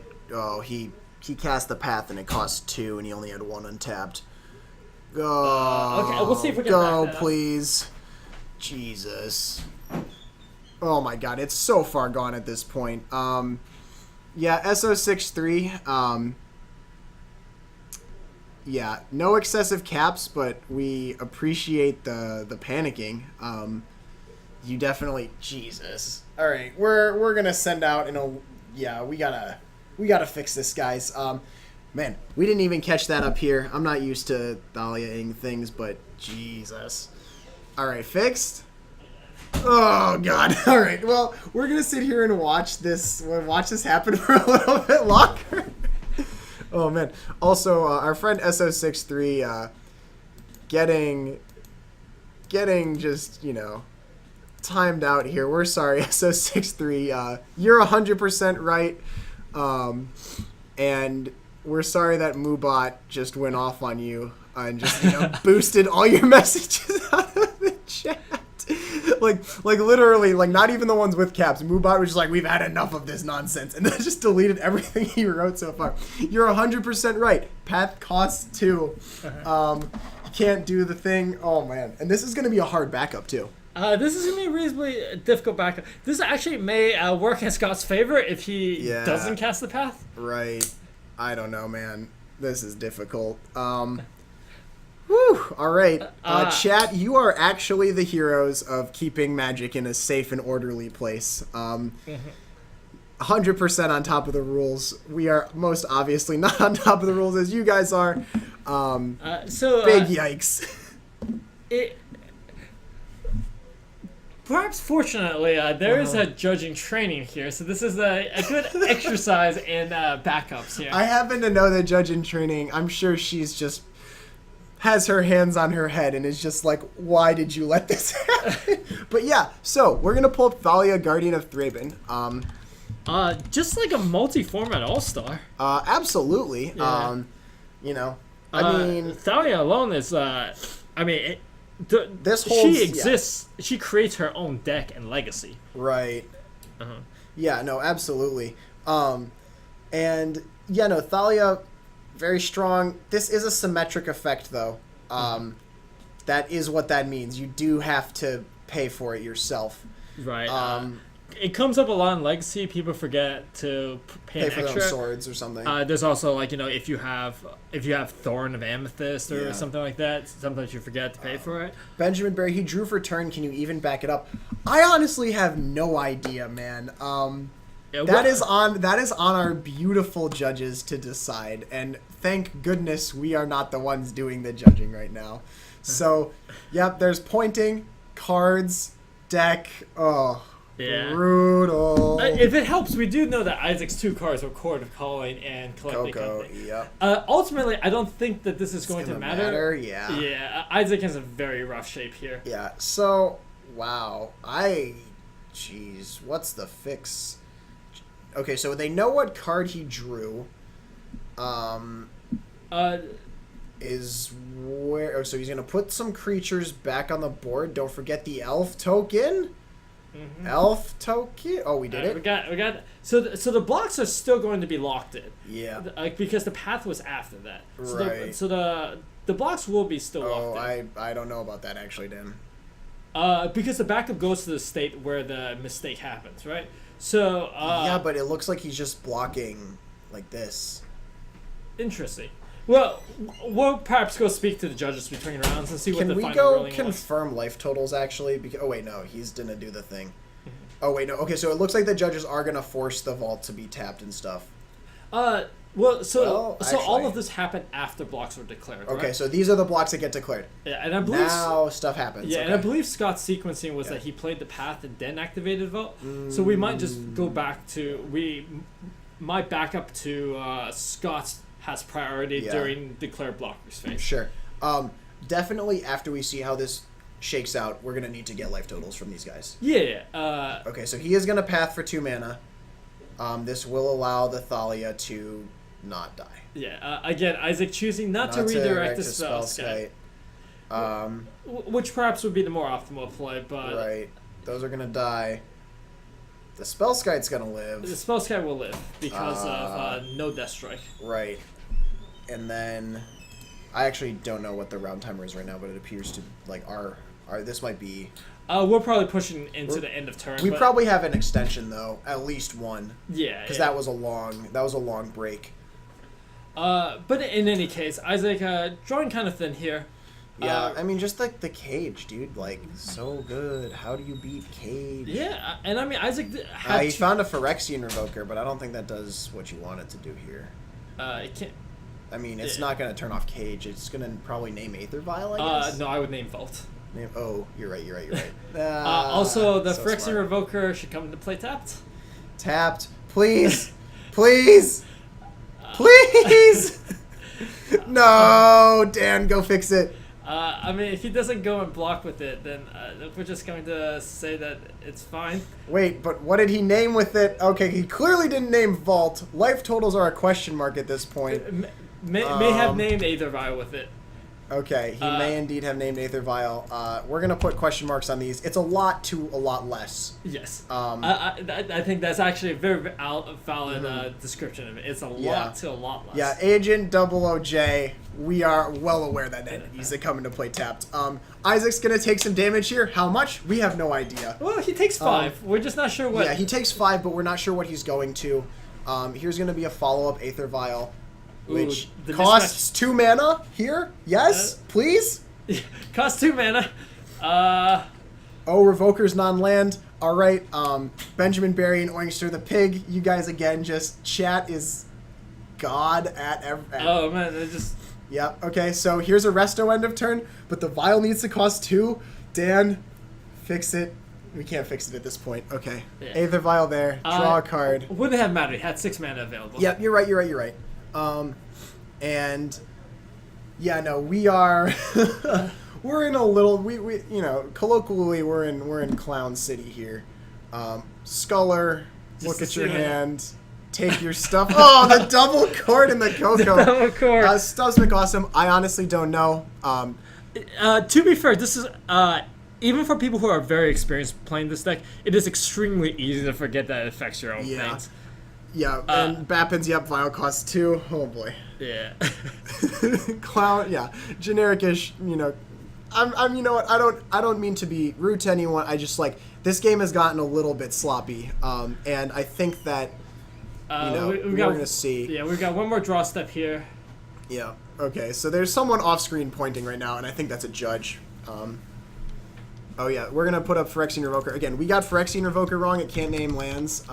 And there's gonna be the handshake. I'm gonna guess Scott Morrow wins it 2-1 on 8 Bears over Elves. Whew. That was a little bit silly towards the end there. Yeah. I think that Graph Digger's Cage MVP. Graph Digger's close. Cage. This game actually is just like Hate Bears get stomped without the cage. Oh yeah, this game absolutely would not have been even remotely close if Isaac just cast like a turn 3 Collected Company. Absolutely. And Collected Company with Heritage Druid and Neto Sentinel, and then you can just go off from there, especially with a double Court of Call in hand. Yeah. Without a Graph Digger's Cage, this would have been a very, very different game. Absolutely. And so we see, if we look at the board here for Scott, we see a Sword of Ice and Fire. No, that's Light and Shadow. No, it's not. Yeah. Really? Ooh. Okay, so one of the swords, and 2 Sun Lances and a Zealous and the cage. If that's a Miser's Cage, this dude has to be thanking his lucky stars. It looks like that a was Miser's so Cage. good.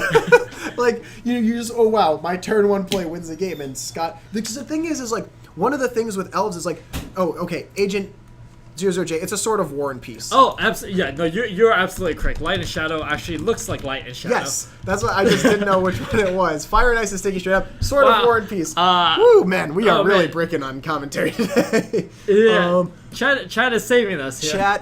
Chat are heroes. You guys are legends. Like, please never leave us to do our own thing because we obviously can't be trusted with this. Wow. So that's gonna be the end of that round. I don't know what the round timer is, but I think it's probably pretty much up. So we should be getting a new match very shortly. And by very shortly, almost immediately. This must certainly have been the last match. Absolutely. Do you want to go poke around and see what they're saying out Yeah, there? we're gonna see if we can find another match. I'll stay here and I'll stay here and talk to chat for a bit. So yeah, guys, that was some Modern. That was some Magic the Gathering. Can't say that all the rules were 100% followed, but in the end, the judges here were they were friendly. They helped the players figure it out, and that's something that obviously it's a little bit frustrating to watch, but these guys are they might not have played a lot, like might not be used to their deck or something, or they might just be having a bad day or whatever, and like ultimately it's important that we don't hate on them too much, but that we let them fix it. SO63, please stop swearing at Moobot. Like, we will ban you if you do that. So, yeah. Agent 00J, this store is on the north side of Chicago. We're on Belmont Avenue off of the Red Line stop. So we're close to the Loop, as well as the suburbs. And the rel, I'm assuming, is normal rel tonight. Like, we're certainly not at competitive rel for like Wednesday Night Modern here. Yeah, we will see. Right, this is a regular RAL, but a lot of the players here are fairly experienced. There's several people who have been on the Pro Tour, right? Including yourself. Yeah, but I was talking about people in the field. Like, that's true. Schaefer has been in Pro Tour, right, and among others. Mm-hmm. So just between players, the rules enforcement's kind of in the gray area between comp and RAL. Yeah, because there are definitely some very, very good players here. Right. Like at some FNMs at regular RAL, the notion of like takebacks and stuff, things are a lot laxer. But here, just the players themselves will enforce the rules at a standard where it's like, well, you missed your trigger, or you forgot to do this, and that's the end of it. Right. Yeah. So I am going to actually go out and try to readjust the table just a little bit. Okay. And we should be getting round 3 firing here pretty soon. Pretty soon, yeah. That might be the specter of pairings. So we'll take a look here and see if we can find an interesting match here for you guys. Okay. Who's 6'6"? Carter. Let's get that one. Yeah. All right. So it looks like we can get Simon and Carter on camera here. Both mystery matches. Mystery decks, right? I have no idea what they're playing. I've seen Carter. Scape Shift. Okay. Ooh. So we're gonna have Carter on Scape Shift versus Simon on Question Mark. Yeah, and Simon has played a whole bevy of different decks. He literally be on anything. I have no idea what Simon is playing. That dude has played everything from like mono white humans with Thraben Inspectors and Thalia's Lieutenants in Modern to like 4-color Planeswalkers. Yeah. Oh man, that Nea Planeswalkers list though. Get smacked by that. Like turn 2 Caryatid, like, play Gideons, you win. Alright, well, we're gonna see, Matt, if you'd like to go out and see if we can talk adjust to them. the Yeah, I table. got you. And I'll also tell those our two players to hop on the setup. Yeah, Yes. Simon's on Elves. Another else. Okay, so it's out a little bit. Yep. Alright, so we'll be getting round 3 started here just shortly. Here, looks like Simon's back on his green-black elves with Eldritch Evolution. And the Eldritch Evolution is kind of another way to dig to Shaman of the Pack, another way to get a little more range from his deck. And that would be against Scathe Shift. Elves certainly favored in game 1. You can just go so much faster than Scathe Shift. But post-board, when you have access to potentially Anger of the Gods, potentially access to cards even like Bonfire of the Damned, the matchup becomes a lot more tenable for the Scathe Shift player. Yeah, absolutely. There's no doubt that, like, I mean, I went out there and I talked to Simon, and he said, "Oh, you're gonna watch me get Anger of the Gods." And Anger of the Gods, very good against Elves. Yeah, there's no doubt in my mind that card is. I mean, just kill your stuff. Like, you can't. It's very difficult to beat. Your elves are not going to be 4/4s unless you've already won the game, sort of thing. So, yeah. So he's on. I mean, you can Crater Hoof in response and save him. Sure, yeah. If you have okay, but yeah, you've already won. Yeah, you have already won if we've gotten to this point. There's also the option of Zuri, and you can Zuri and regen all your creatures. Sure. Yeah. Again, but like, in general, when you have that much mana, you have already won the game. Yeah. So Simon is definitely going to try to race here. Like, he has to be just as fast as he possibly can before he gets, validated out of the game. Green black. Oh, okay. For people who are watching the stream 2 weeks ago, or perhaps even last week, Simon was on camera with the same deck here. Yeah, so this is going to be, green-black elves, splashing for Shaman of the Pack, very powerful Origins card that I'll pull up just a second after I square the overlay.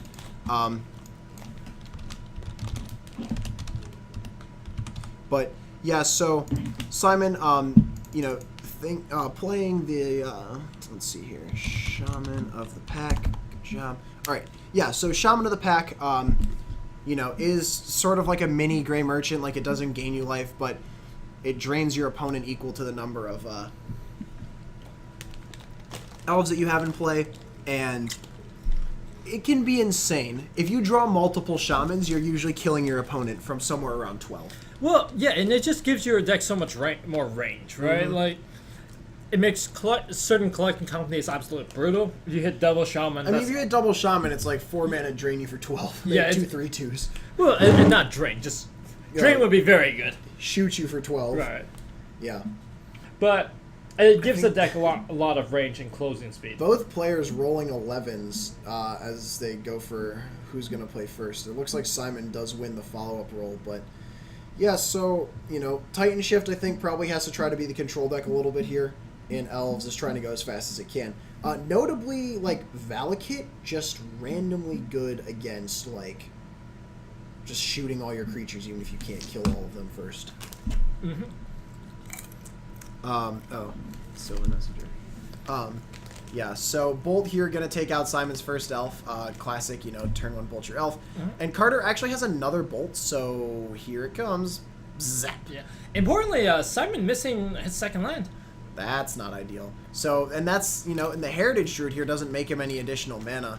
So, both, and oh my god, do you see the double Anger of the Gods in Carter's hand right now? Because I see the double Anger of the Gods in Carter's hand right now. This could not possibly be a better hand for Carter. And also just, it couldn't possibly be worse for Simon, right? Like, he's lost both his mana elves, and he doesn't have a land. Right, if Carter didn't have the Bolt, Simon's Keep completely reasonable, right? Right. He can turn 2, play the second elf, play Heritage Druid, and you're fine. Yeah.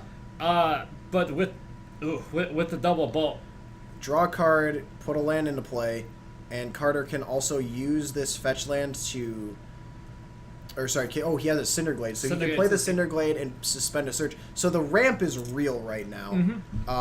Attack for 1 with Heritage Druid, that's never a good feeling. Now, notably in this matchup, with Simon missing land drops, Carter might have to actually go up to the full 8 lands instead of 18 from 7. Yeah, I don't think he's gonna have a problem with that though.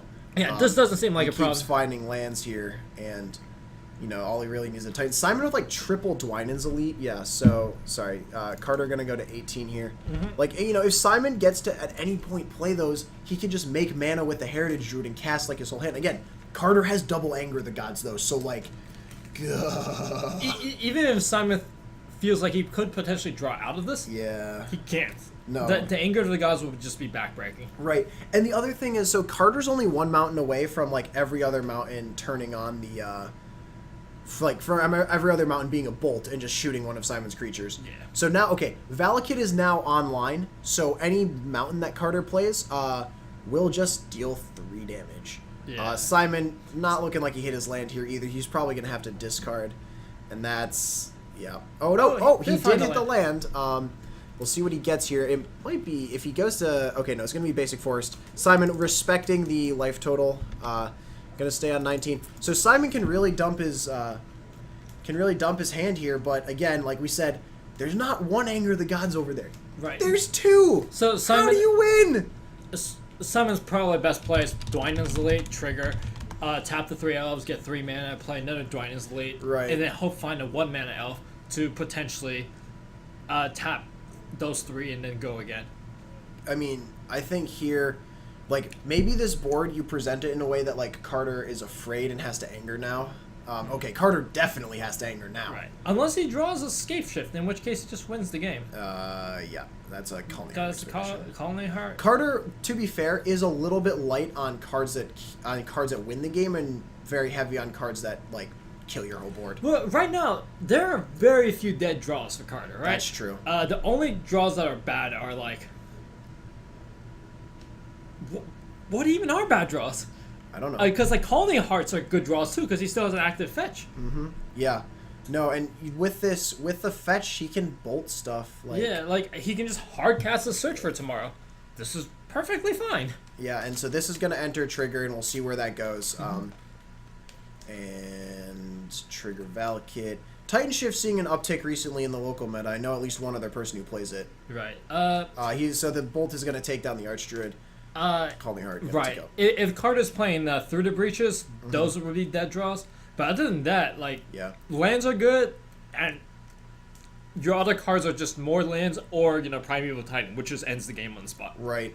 And so here, I mean, here's the thing is Carter can bolt the Azuri with the mountain that he just played. No. Yeah, this is really sad for Simon. Yeah. I don't think I realized how much of I mean, to be fair, Carter drew super well, but like this is just a beating. Yeah, even if Simon were to stack Carter's deck for the rest of the game, I do not know if you could win the game. I agree. Simon needs at least... That is a naked Dwynen's Elite. That's a sad, sad creature. All right, and Carter now looks like he might have found a payoff card of some sort because he's tapping 6 mana. Ding, ding, ding. Here's That's the a payoff Primeval card. So yeah. So Carter's now, just going to find 2 Valakuts and then sack the Colony Heart, get 2 mountains. And that's then, like 18, That's right? 18 right there. And then crack the fetch. Wooded Foothills. And then that's the last 6 last points. 2. No, Yeah. last 9 points. Yeah, you're right. Yeah, so Carter, I think he's figuring this out, but there's no way that there's no way that Simon lives, I think. Unless he has run out of basic mountains from Yeah. but Carter just demonstrated it. Yeah. Okay, so wow, Titan Shift with a nutty interactive draw against Elves here. Gonna take that one down. Quite possibly one of the best 7s that you could possibly have against Elves. Double Anger of the Gods, Dan. How do you lose? Not even double bolt. Right, Double that too. bolt, 1 land, keep, and this recipe for a beating. Yeah, no, I mean, just devastating for Simon there, getting, his first... It's not even like he had the 1 bolt, he had the 2nd bolt, and that really just tore apart whatever Simon could do. Yikes.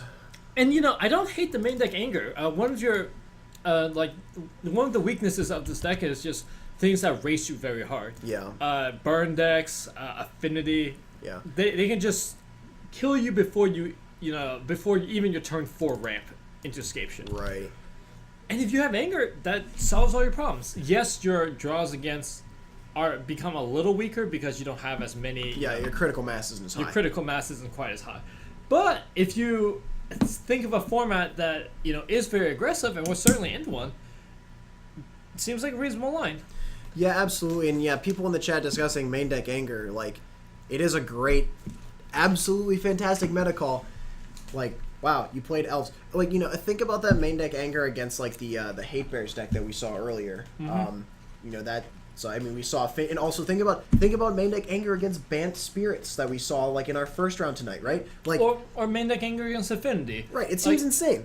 Right. Kill everything. There's certainly, if you play against blue-eye red control, anger feels a little silly. Yeah, but you're so favored against blue or red. Right. Unless they named Valakut with Ruined Halo, but that's a story for another time.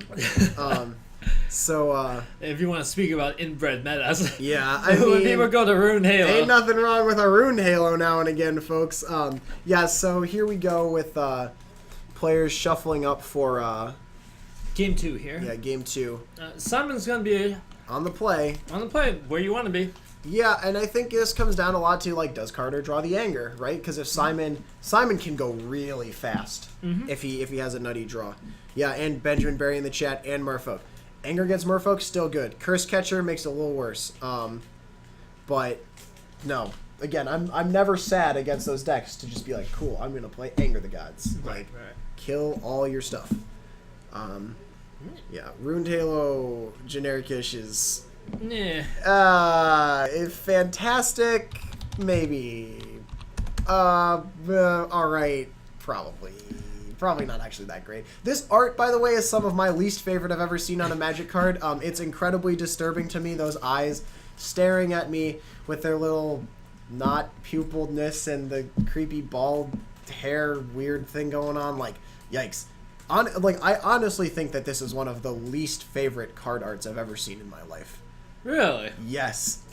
And not because it's like, oh, this just, like, looks bad, like some of the very early cards where, like, stuff's real goofy, but, like, it just scares me. Just like, ugh. Like, what if you... Okay. If you encountered Ruined Halo Man in a dark alley, right? You'd run away. He looks so scary, dude. How could you not? Alright. We digress, though. But would you run away? Because presumably Ruined Halo is naming whatever it's currently over. I don't know, dude. If I saw that guy, I'd get out of there. What if he gets out of the Ruined Halo? Well, what if that guy has Abrupt Decay in his pocket, Dan? What then? All right, we digress, though. We're gonna go back into this match. Titanship versus Green Black Elves. Both players. Carter's gonna keep. Simon's gonna mull. Looks like Carter's got at least 2 Valakuts in hand, which can sometimes be clunky. Yeah, but if he has like anger and stuff, or like if he has an untapped green source for turn 2, which I think he does, and I think he has like a Steve. Maybe he just has like 7 lands. Maybe he has like 6 lands and a Primeval Titan, but it looks like he has a lot of lands. I mean, six lands of Primeval Titan is a recipe to lose the game, right? I know. I mean, Benjamin Berry, yeah, it does sort of look like a Kithkin. I think it is a Kithkin almost certainly just because of the set that it's from, but... yeah. And yes, generic-ish, you can quote me on what if that man has Abrupt Decay in his pocket. Are you excited to see me, or is that just an Abrupt Decay? Dan, never. Never, not once. That's disgusting. Alright, Simon looking like he's going to keep 6. Carter on 7. Simon on the play. He did scry. He's going to scry to the bottom. And here we go. Palace revealing Elf playing, and we can... oh, what's that called? Is it Guiltleaf Palace? Oh, please let me be right. Yes, Guiltleaf Palace. Oh, I'm so right. Yes, I love it. Okay, so this is one of these tribal reveal lands. The other one that we sometimes see is Wanderwine Hub, which is the blue-white one in Merfolk. And so here, Simon's got the turn 2 Dwynen's Elite into another palace into reveal play Heritage Druid. Okay, Carter, if there was ever a time to have that Anger of the Gods, it is now, because you are going to die so fast. The nutty thing is, Simon could have played, Elvish Archdruid on top of that. Right, that's the crazy part. He just like didn't have the mana, but here comes something. I mean, he has 5 mana available to him, so that's a core. He's got core for 3 as well. Thoughtseize, get in there. All right, let's disrupt this deck. Oh my God, Carter has triple Valakut. Simon regrets everything, puts himself to 18. Oh my God. So Carter, on actual 5 lands, I don't know about this keep, Dan. This keep seems questionable. The problem also with triple Valakut hand is, it's like it makes There's no mountains. There's not enough mountains. right. It just makes it that much more difficult to actually hit. Yeah. So, Sakura Tribal, they're going to block and sack as it typically does against this. And Simon leaving. Oh, he's going to cast Collected Company, I think, end of turn. Right. It's like last card Coco. Okay, if Carter, though, like, were to draw, and actually, yeah, if Carter draws, like, Anger, then, like, GG, but, or I guess you just float in response and then cast Coco. So as we see here, a little bit of shortcutting by the players, because Carter did have a suspend coming off, Search for Noir coming off suspend, Simon just had him fetch the land right then. Good shortcutting by them, like, legal within the rules, and just speeds up the game by less shuffling. I think Carter drew another land, so here we go. Here's the company. So Simon, if he hits right here, It can't just kill Carter. can just on the back. kill him on the spot. Although, I mean, he's had a lot of life, so, like... I mean, double Arch Druid would kill you on the spot. What? It'd be close, but there's an It'd be Ezuri. close. Oh, he's so dead. Oh. Oh my God. The Zuri would do a lot of work here. I mean, it's 5 mana to activate that thing. Simon needs to draw something off the top for this. I'm trying to figure out, like, what's his. Okay, so he can activate once? Question mark. So okay. He's arranging his elves in a way that will make them do the most damage, I think. So He has... Jesus, I don't even know anymore. So I think he's going to attack with those two. And yeah, we'll get a Zuri Renegade leader up here. Alright, this guy, he can make your team real big. gives your team overrun effectively. Yeah, that is indeed what the card Overrun does. So this is an attack for 4, and Carter looks like he's going to take it. All right. So Simon leaving up. Regenerate your whole board, too. Regenerate your whole board, and also potentially Court for 4. And there's the prime time, though, so...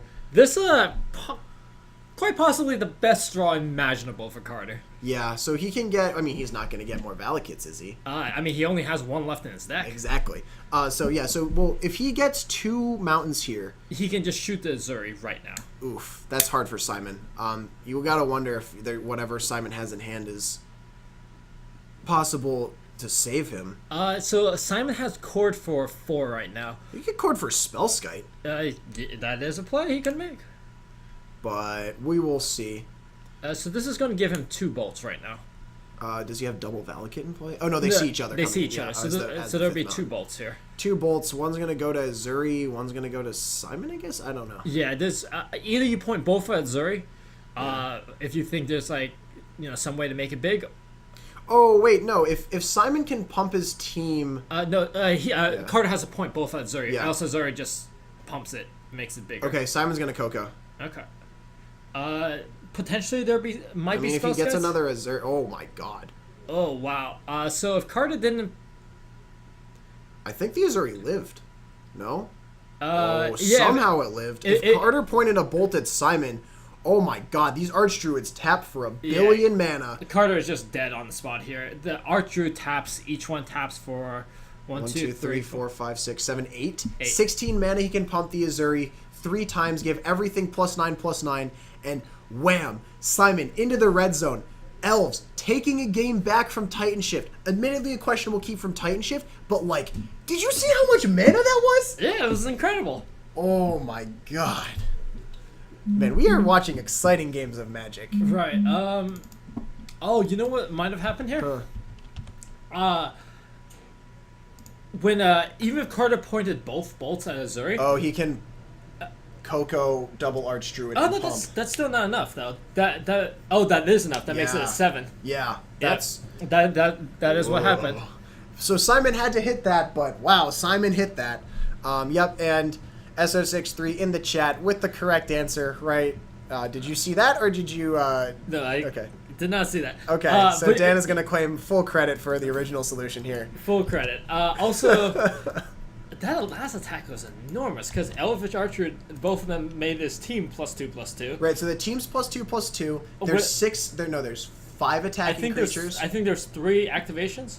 Yeah, so 5 attacking creatures, 3 activations. So it's everyone is +9 from the activation. So it's everyone is +11, which means he swung out for like 55 plus base power. Yeah. Easily. Yeah. So, wow. I mean, that Coco, like the Coco was insane, obviously. Well, even if the Coco was garbage, right? Even if you hit 2 Elvish Visionaries, you're still so far ahead that you still might be able to race it. Yeah, I mean, racing would be tough though because like I guess you just have the 1 turn to kill, right? Right, because Carter does attack and like quad bolt stuff. So let's assume Carter lived that turn. If Carter's next turn is play another Valakut, and then attacks, you get 4 triggers. You get 4 triggers total, which is not going to be enough to clear the board. If you, on the other hand, draw another ramp spell, then you get some big money. Then maybe you get 6 triggers, which still might not be enough. I mean, it's almost enough to kill Simon unless he goes all in on the block, and then he probably can't kill you on the backswing, and you just play another mountain. Right. So, Carter in pretty rough shape there. The keep was perhaps a little too slow. I don't hate keeping a land heavy hand. I do hate keeping one without like a payoff spell and with only 2 ramp spells. It was 5 lands, Steve Search. Yeah. Yikes. Turn 1 Search, excellent. Turn 2 Secure, also excellent. But past that, there's nothing. You have to like have like you have to draw into like Anger or like at that point even drawing into Bolt was too late. Yeah. Like, and the thing with like Carter's, I think, I don't know, I'm not sure, did he realize how fast the elf deck can go? Because that's the thing with the elf deck is like, if you let them build a board and then they tap like 2 creatures and they make 16 mana, that's it. Yeah. You lose. Yeah. So, we are now going to game 3 here. Elves versus Titan Shift. Elves, probably very unfavored. But, against the 5-landers, they're great. I mean, Carter only has so much removal, right? Right. He maybe has access to 4 Angers. I think he probably has to. It's such a good card. And has access to 4 Bolts. And that's probably about it. Yeah, agreed. There might be some Bonfires. I don't know if he's going to play Bonfire. That seems a little silly. I mean, that's a reasonable card to board in. Yeah, I guess boarding it in is probably fine because you just like, oh, cool, Bonfire you for like 5. Even a hard cast Bonfire for 2 is like for fine. even 1 is fine, right? 3 mana, deal 1 to all your creatures. Not great, but like still acceptable. Absolutely. So Carter here looking like he's gonna mulligan. I think Simon kept. Now mulliganing with Titan Shift is Simon also mulligan. Yeah. All right, 6/6. So the mulligans definitely favor Simon. For sure. Takes longer for Titan Shift to do what it wants to do. Right. When you're trying to hit a critical mass of cards, I mean, you just need cards, right? Like you need lands, you need spells. I mean, that's every deck, but like specifically with Titan Shift, you need as many lands as you can get. Right. Because like your backup game plan is bolt you with Valakut until you die. Aside from Colony Heart, none of your cards, Colony Heart and Primeval, none of your cards actually go up in cards. So you need at least 7 Yeah, lands. like Steve trades for a land. Search trades for a land. Yeah, you actually need at least 8 cards. Yeah. Right, you need 7 lands plus like a payoff. Right. Now, obviously, Primeval Titan cheats that a little bit, and Colony Heart also cheats that a little bit. But aside from that, there's not a whole lot of like card advantage. So if you if going to 5 is absolutely brutal. For sure. Yeah, and TX Ranger, sometimes you just got to play Miracle cards, and the red one is the most getcha. Is Bonfire of the Damned the most getcha card of the Miracles? I think it has to be. Yeah, it depends on what format, right? Like, Terminus was also very good. Yeah. When it was in Standard, there was a lot of think twice on your turn, so you had you had 2 attempts every turn to hit that Terminus. the Pro Tour winning list had think twice and stuff. Well, think twice was just a fine card. Yeah. But that also lets you like try to hit Terminus twice. Yeah. For sure. But I definitely, Bonfire is famous because of that video featuring LSV at Worlds, just getting bonfired as Aaron Forsyth looks on and is like, wow, we made a huge mistake. Yeah. Probably one of my favorite Magic-related videos, honestly. Just like flip bonfire. Oh. To be fair, there are other cards that were also good, right? Yeah. Like Rakdos returns another X spell that's just like. If you ramp into Rakdos Return, you kind of win the game usually. Yeah, it's also almost Fireball. True. Yeah. Good point, Daniel. Fireball confirmed good card. I mean, Channel Fireball, man. It's in the name. Turn 1, suspend a search from Carter. Here we go. We're in it to win it, and Simon's going to have an elf. Yeah, both players doing exactly what they want to be doing. Yep. Carter, does he have removal, though? It doesn't look like it. Oh, boy. Big yikes, Dan. Carter's game 1 hand had just had a ton of removal. Right. So he could just burn it on anything. Yep. If your hand is more reasonable, and like say you only have one bolt, Yeah. it's perhaps more important to Yeah. bolt things that matter. I don't think I saw removal, though. I think it just lands in a Steve. No, not like this. Not again.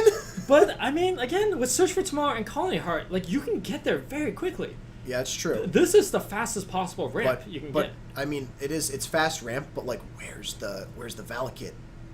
I don't know if he has a Valakut or not. Rutrow Raggy. Search is gonna come off. Gonna go grab a land. Whoop. Gonna put a counter on Colony Heart. And Genericus, you're right. Kibler gets bonfired. LSV's watching. Everyone is sad, except for the guys who win the game, obviously. Yeah, so... Alright, draw for turn. He drew the anger, though. Drew the anger? Like a champ. Here we go. Oh, that's just a Steve. Okay. I mean, I don't think you anger for a while. No, like, you really need to get a lot of value off of this anger, and... Yeah. Carter with one land and an anger in hand. So he, again... He's in this stage, he's like already at the point where like he just needs to top deck payoff. Because he's got a fair number of lands, right? The Colony Heart gets 2, puts him to 6. The Steve gets another one, puts him to 7. Like, right. It's not unreasonable. He's already at the point where Scape Ship wins the game. Yes. Because, Land +4, agreed. Right. Carter gonna sack the Steve here. Gonna get a basic. Gonna get Colony Heart. At some point, I think this is a situation you might save the Colony Heart for, like, I drew a Valakut, time to, like, blow up your world sort of thing. Right. But it's also fine, like, if you do hit the escape shift, then it's like, alright, let me get these lands, and then do all kill of you. Interestingly, Carter chose to sack the Sakura instead of going for a block. Yeah, I don't know. I think maybe just so he has the ability to activate the Colony, but like that. No, so there is the play that this prevents you from getting Abrupt Decayed. Oh, true. So he doesn't know if Simon's playing it or not. Yeah, that's a really good point. This is the play around Abrupt Decay. Nice. And Carter has a life total high enough that he's like, okay, I can concede like 1 or 2 points of life. Like this. Absolutely. Heritage Druid, though, this is the part where Simon will just get smashed by anger if he keeps committing. Yes, but this if you play Heritage, you kind of like Have to anger on it. Well, yeah. Well, this Carter definitely has the anger, but now Carter has the option of like. Okay, so I think Simon is leaving up Coco. Yes, he is. Yeah. So Carter is gonna cast anger. Simon's gonna float, and he's gonna Coco. Pretty standard play. But the thing is, if like Carter doesn't anger, then like Found a Valakut. God. So this Valakut What is a player. absurd. This is nutty. All right, here comes the anger. Yeah, anger will be good, and then the Colony Heart will give him access to 2 bolts. Yeah. Simon gonna Coco. Not a whole lot he can hit here. Elvish Archer is, Elvish Visionary actually probably the best hits he He can gets get. an Azuri, but that's just gonna get bolted off the face of the planet. Right. This is actually not really an incentive. Like, it's not that important to kill this right now, but I think Carter's afraid of what that Azuri did to him last game. yeah, Carter just might be afraid like this chaining to like other Elvish Archers. So he's just gonna clear up the board now. I like killing the Llanowar Elf as well because it shutting shows you the off with 3 drops. is just good. Yep, bam. Okay. All right. Well, so the Coco, which Simon was hoping would help out, does not, and now Carter is just attempting to draw other lands. Carter's now in the same position he was in game 1. Yep. He has very few. Nettle Sentinel go from Simon. They're just very few. The thing is, like Simon can just The thing is, when every card is a bolt, except for that card. It's every card is 2 bolts. Right. So the worst draws, additional Colony Hearts, Right. are kind of bad. Additional Calling Heart seems pretty bad. But Yeah. like every draw is 2 bolts, right? There's not that many draws you need to just like win the game here. And that Archdruid is in no way going to survive. And the thing is like now there's like this is how this deck gets card. Oh, he drew a fetch. Oof. Okay, so bam bam, like this is how this deck gets card advantage against small creature decks in the late game is you just Yeah, at this point, this game is effectively over. yeah, this is like bigger gear per Aether Grid. Yeah, Simon would need to like end the turn collecting company into like A lot of things. double Elvish Archdruid and then like collecting company again into like double Elvish Archer or something absurd Yep. like that. And so okay, so Carter gonna get a land. Simon's gonna take 3 from one of those triggers, and the other one's gonna kill the Azuri. And so now, 7, like, 16. a card just has access to 2 bolts at instant speed. right? Any other How card do you lose? Yeah, this is on. I don't know what Simon can possibly draw to get out of this. Yeah, there's so many lands, and that's 4 mana. Carter 6 tapping mana. 6 for Primeval Titan. And this is just going to be game over here. That's 12 damage. Plus another one from the fetch. Yep. So 18. 6 6 per mountain, right? It's 6 per mountain. This is 18. Polyglitch at the top land that we currently see Carter moving around. It is a Wooded Foothills and not a Cinder Glade.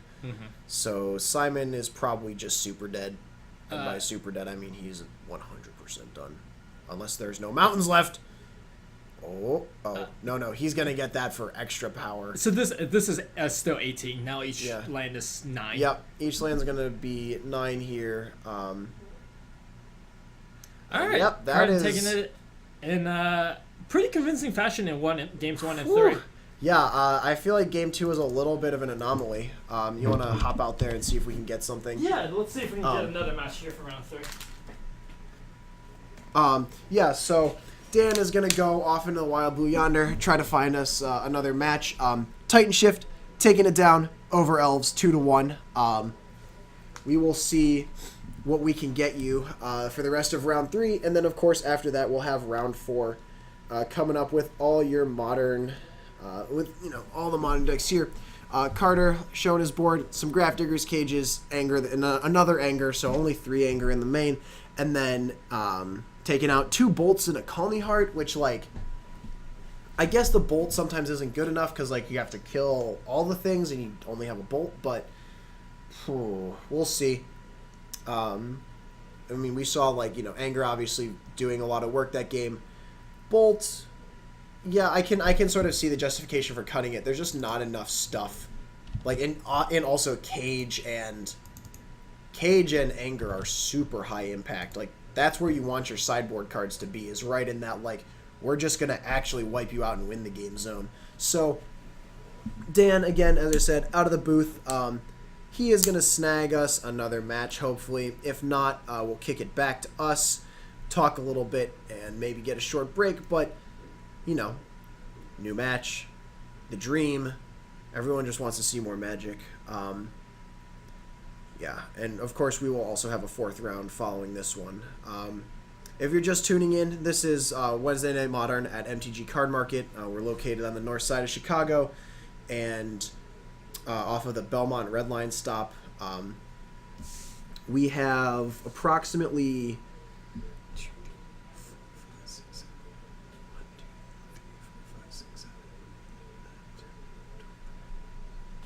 We have right around 20 players in here on a Wednesday night, which is pretty good considering how rainy it was. Dan is back. Nothing? Looks like we're in a bit of a lull here. There's a bunch of games in game 3s and some game 2s just started here. Sure. So some game 2s just started. Who's playing game 2 right now? It's like control mirrors and whatnot. Okay. Yeah. Okay. So in that case, we can throw it back up to the booth. We can talk for a little bit about some of the, possible developments we'll see coming up in Modern, and then we will also... Ooh, good point. Standard predictions for the Pro Tour. Yeah, Let's get it back up in the booth. So, I'm not a Standard expert. I will make no claims to be a Standard expert. Dan, what's good in Standard? Obviously, Red-White Vehicles is sort of the deck to beat, quote-unquote. But apparently, Copter. Copter... Copter's quite is good. very much looking to be the real deal. that's going to just be like the level 1, like level 0 deck going into the Pro Tour. Right. Like, you have the red-white vehicles deck, just like good aggressive cards. Right. And if what you're playing cannot beat that, then you should just be playing that deck. So we'll see what can beat it. There's potentially some interesting combo decks that all Here we all go. bear the problem of being a turn or two too slow against the red-white vehicle deck. The cute. This is one of them. Aetherflex Reservoir. There's a variety of different versions you can build with this. Yes. One of them just playing like a bunch of cheap. This is like, this is one of my favorite cards that has been printed in recent sets. Right, oh my right. god. Just 50 them. Like, how can they win? what if you're playing the mirror? Ooh, spicy. No, But yeah. So this is one potential combo deck. Another potential combo deck is well, I wasn't gonna suggest this. The pay 6 energy you can cast. Aetherworks. Marvel, yes. This card, I saw some people playing Ulamog on like turn 4. seems good. Or That seems fine. Yeah, or you can because just- here's the thing: is this is a cast. so right? you will get all the cast triggers. You get that all you know. the sick Again, cast triggers.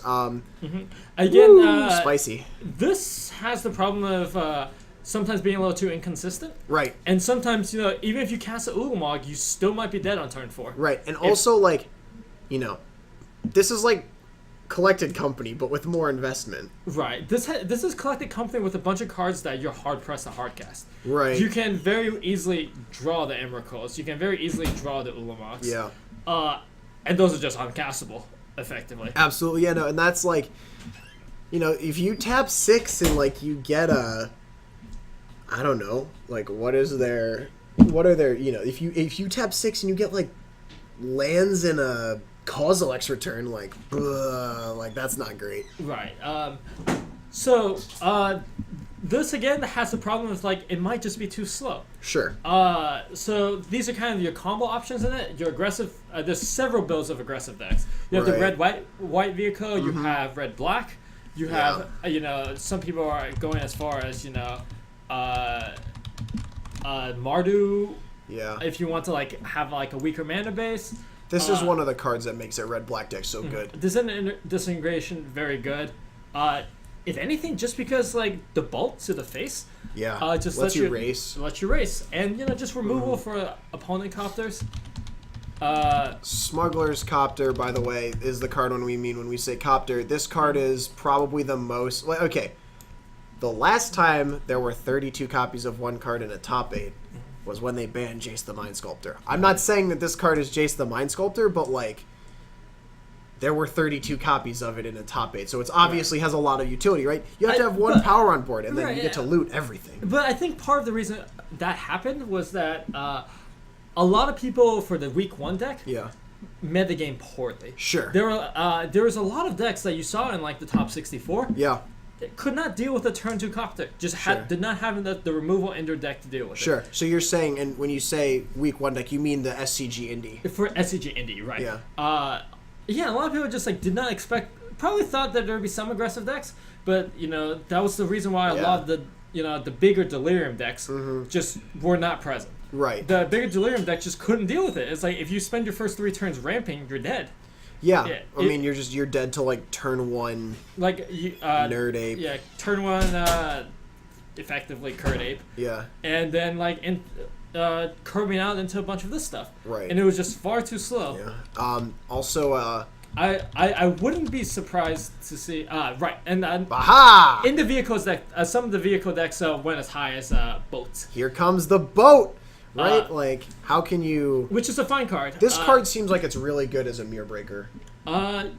Yeah, so it depends on how aggressively tuned your deck is, True. right? If you want to hit 5-drops, you can't run hyper, extremely low land counts. Right. And Right. I mean, but so in the deck that wound up putting 2 copies into the top 8, the red-white vehicles that I think Kent Ketter was playing, they were playing this, and they had a more controlling sideboard build, which included this card, which I did not know existed, honestly, until now.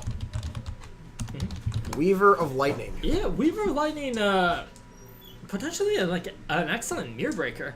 A very good anti-aggro card. It can pick off, if you have enough spells, like, for example, Harnessed Lightning, like lightning strike something and then kill something else with the Weaver trigger. It also critically, like, it has reach and it's a 1/4, so So this would block Copter. assuming it's not crewed by a motorist or something. This also makes blocking very tricky. Right. Because, if 2/3s block 2/3s, this is the extra damage to kill it. Right. So your other options outside of this, I wouldn't be surprised to see a couple control decks. Right. The control decks that showed up at Indy were blue-white, which has the really unfortunate problem of not having any premium removal at 2 or 3. Right. Like, what do they even do? So 2, you have a lot of things like, immolating glares and stuff, which Sure. are much worse when you're attacking with multiple creatures. Of course. You also have the 3-mana, like, whale Sky Whaler shot. Sky Whaler shot, which, doesn't hit Nerd Ape. Sometimes it's a little too big. You have Decoration in Stone, but again, that doesn't hit vehicles. So there's a lot of clunky draws. Right. And with, like, the payoff at 5 being Fumigate, Right. might be a little too slow. Sure. But you played, you're sort of not tooting your own horn here. You played black-white control and finished very well with it. Right, and I think that might be another deck that shows up in Force. Grasp of the Darkness is The best removal spell. the best removal spell in the format, by far. Sure. Like, this is not remotely close. This literally kills everything in the format that's relevant. Right. It's good against, even a number of the Colossus. The Green Colossus is a 4/4 on base. You can kill this with a trigger on the stack if that's their only Right. creature. It kills Black Colossus as well, because that's a 5/4.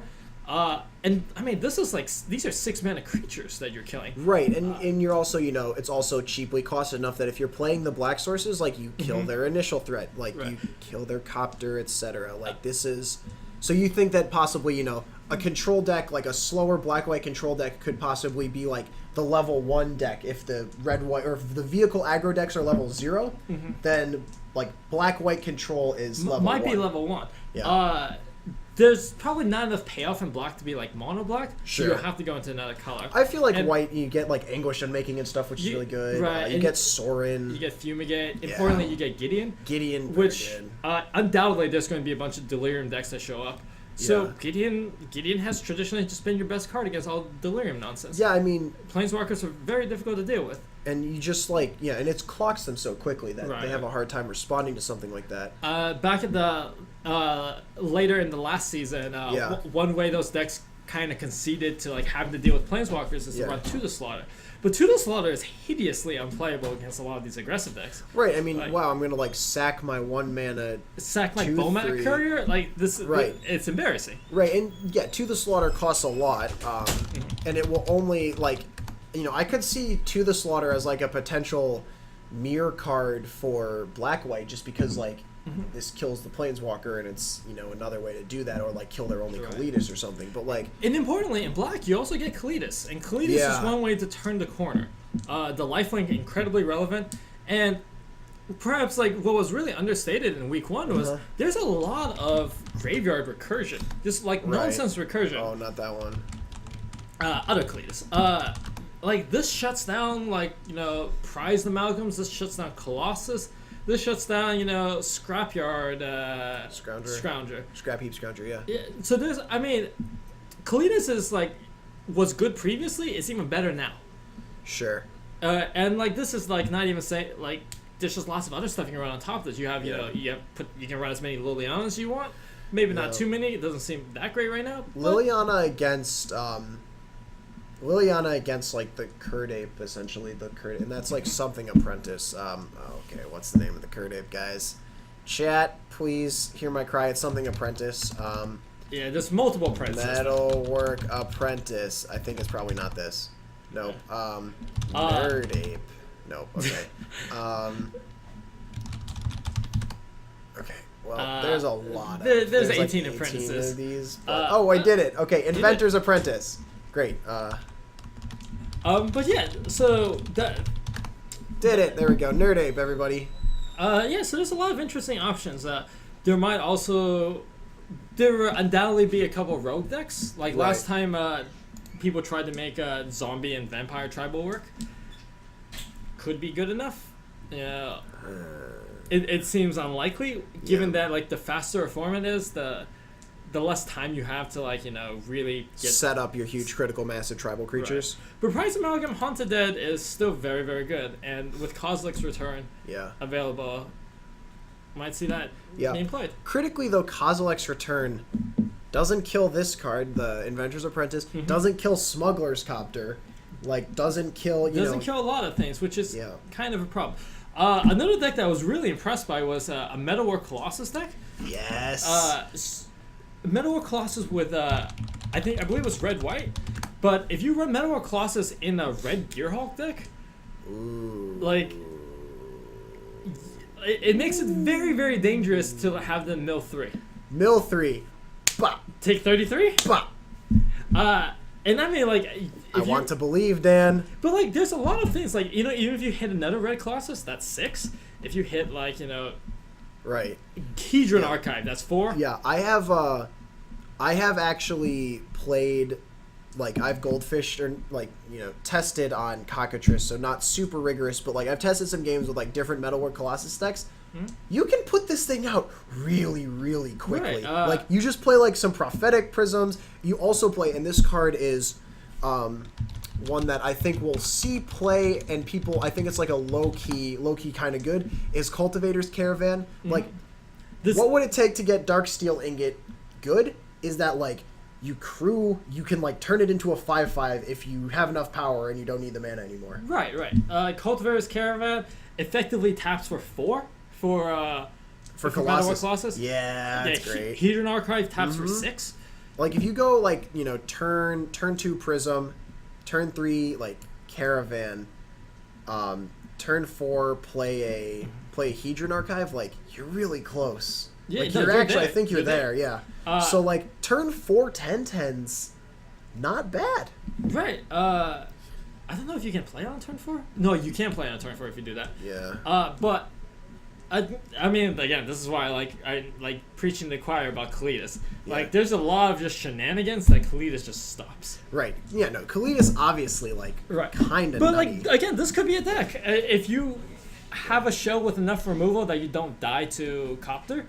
This very well would be a way to close the game. Yeah. Also in the chat here, Genericish, Grixis Emerge as well. Yes. The deck that ended up getting second, just haunted. The Prized Amalgam is just with Emerge. There's just so much value there. Right, you sack your Prized Amalgam to cast your Elder Deep Fiend.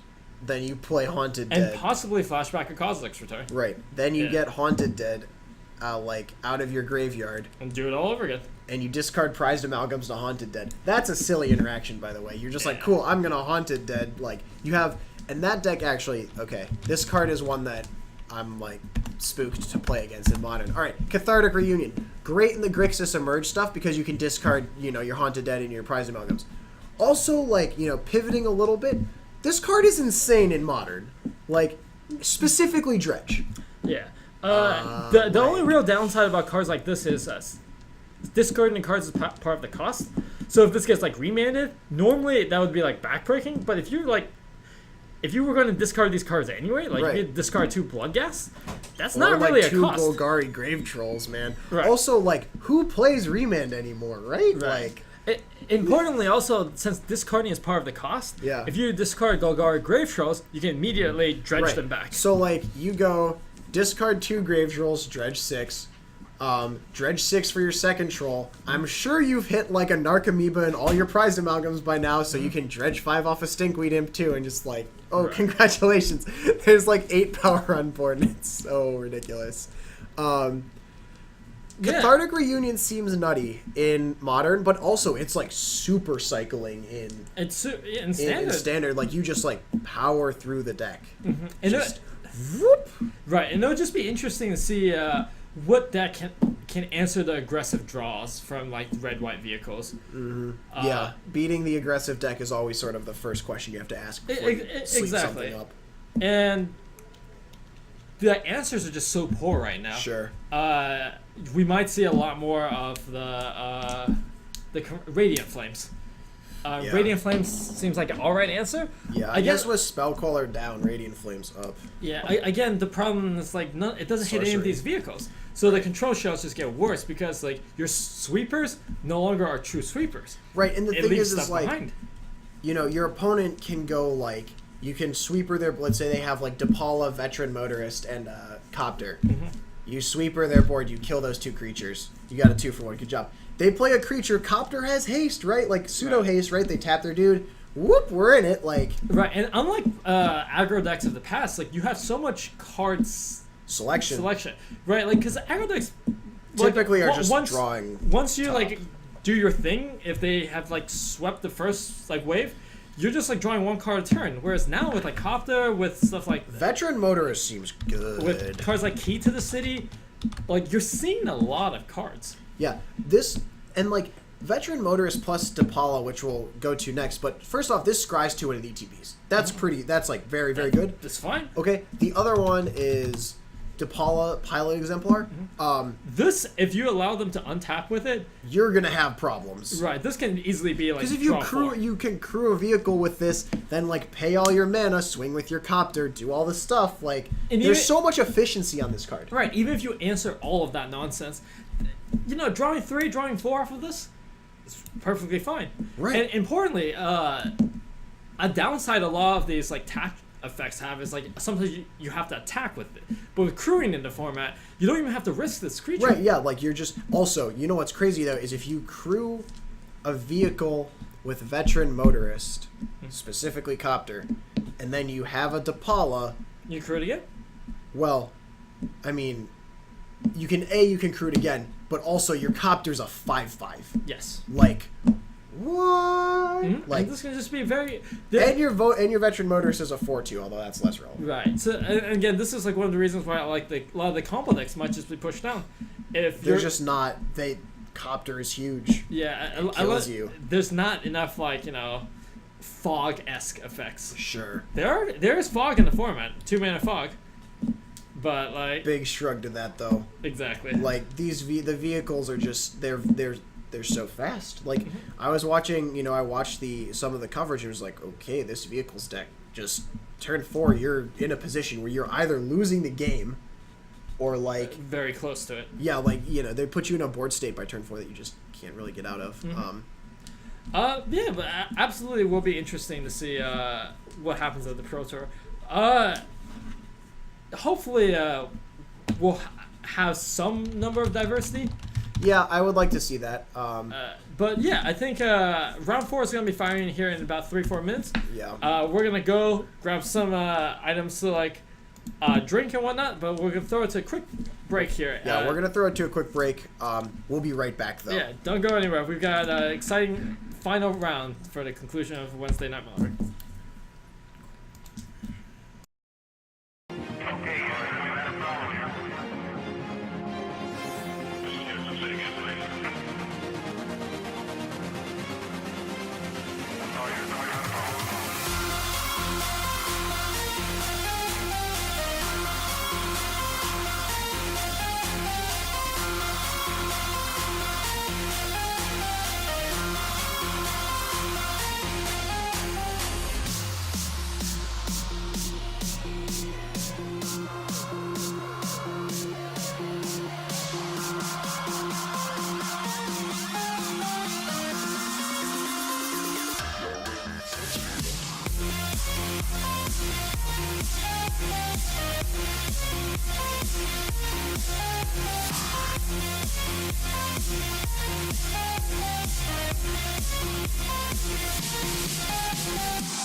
All right, and we are back here, about to get to our 4th round of Modern here at MTG Card Market. Pairings are coming back to us now. We're going to see who we can get for the stream. Let's see. Let's see who our undefeateds are. So that's Affinity versus Valakut. This is Grixis versus Unknown. We could also get Bant versus something. Just want to go see who's out there. Yeah, see what they're sure. doing. Also get, we'll take a look here. Yeah. Find you guys a match real quick. Yeah. So, yeah, we are going to find you guys a match. This has been an exciting night of Modern, ladies and gentlemen. I'm also a little bit under the weather right now, so thank you for sticking with me. All right, we have 2 requests in the chat for Grixis, but I know who you are, and I know you like Delver an unhealthy amount, but we'll see what Dan does. It's all in Dan's hands. I've absolved myself of all responsibility for whatever this next match is going to be, which feels great. So, yeah, we'll wait for Dan to get back. All right, what are we watching, Dan? We are watching Banta Eldrazi against Mono Blue Delver. Yo! Mono Blue Delver. It's lit. Let's go. With the promised spice of Disrupting Show. Oh, yeah, no, Mono Blue Delver has to play Disrupting Shoal. So, all you people who like Delver, here we go. Okay, so left player is... Left player here Matthew, is okay. yeah, Matt Guignat. Okay, so Matthew Guignat. Amazing. And right player, of course, Alex Perez. Recently actually won the 1K PPTQ playing Bant Eldrazi. Yeah, just last weekend here. Had quite a good turnout, and it was a lot of fun. A lot of different decks in the finals. Yeah, so the only thing I know about Mono Blue Delver is what I read in an article that WotC did with like the guy who was like very instrumental in designing the deck. This deck plays Disrupting Shoal. This deck plays Delver. This deck also plays Psionic Blast. If y'all don't know Psionic Blast, y'all should get acquainted because you're gonna die to this card at some point. It's gonna be real sad. All right, Psionic Blast. Well, bam! Look at that blue char. Get him. I don't know how I feel about Char. I feel like you just have better options than you need Char some now. in Mono Blue. And not in Mono Blue, but like... We're not talking about playing actual Char. We're talking about playing Psionic Blast. There's a difference. We're civilized. We don't play Char around here. Are you kidding me? I can see not wanting to play Char, but, you know, when Psionic Blast is your option for reach, Psionic Blast is your, is indeed your option for reach. So basically what this deck does is they try to play a Delver, then they try to protect it, then they hope they don't lose the game to, like, bigger creatures than their Delver. Also, Mono Blue Delver has a pretty bad matchup against Bant Eldrazi for the reason being that Disrupting Shoal, one of its most important cards, requires you to like exile stuff with a mana cost of whatever. Mm-hmm. So like you can counter their Dork, but you're not playing 6 drops, so you're certainly not countering their Reality Smasher.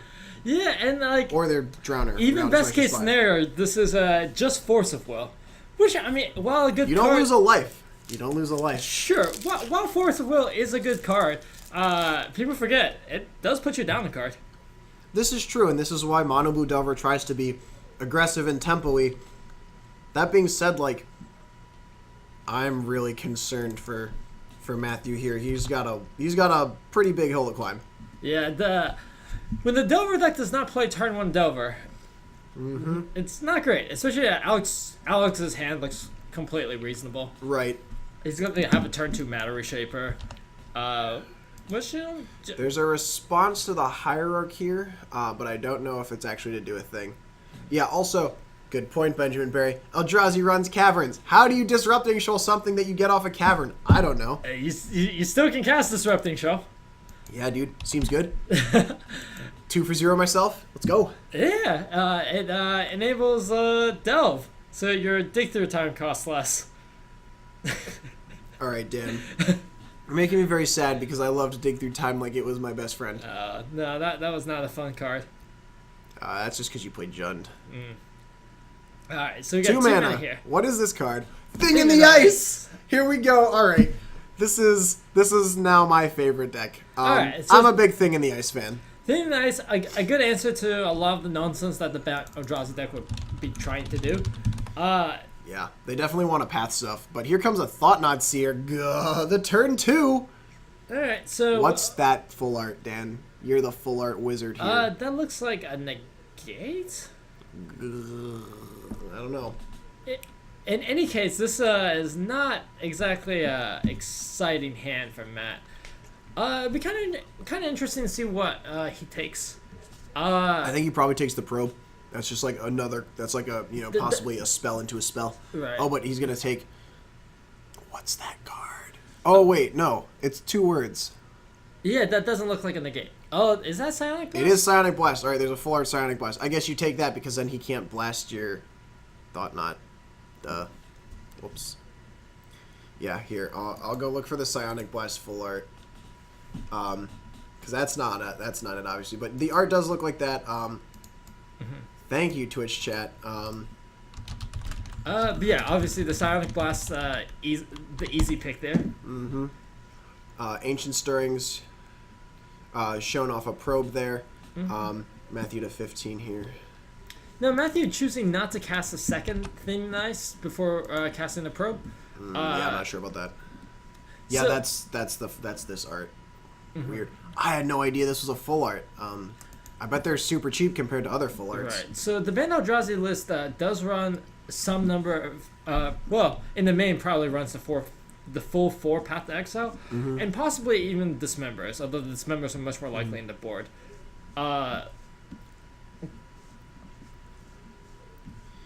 The concern here is that if this Thing the Ice dies, Yep. Matt is very far behind. But he has taken a line which will enable him to flip it fastest. Yeah. We shall see. I did not see that card that he took, unfortunately. But yeah, Ancient Stirring, I think it's a Cavern. It looks like a Cavern of Cells.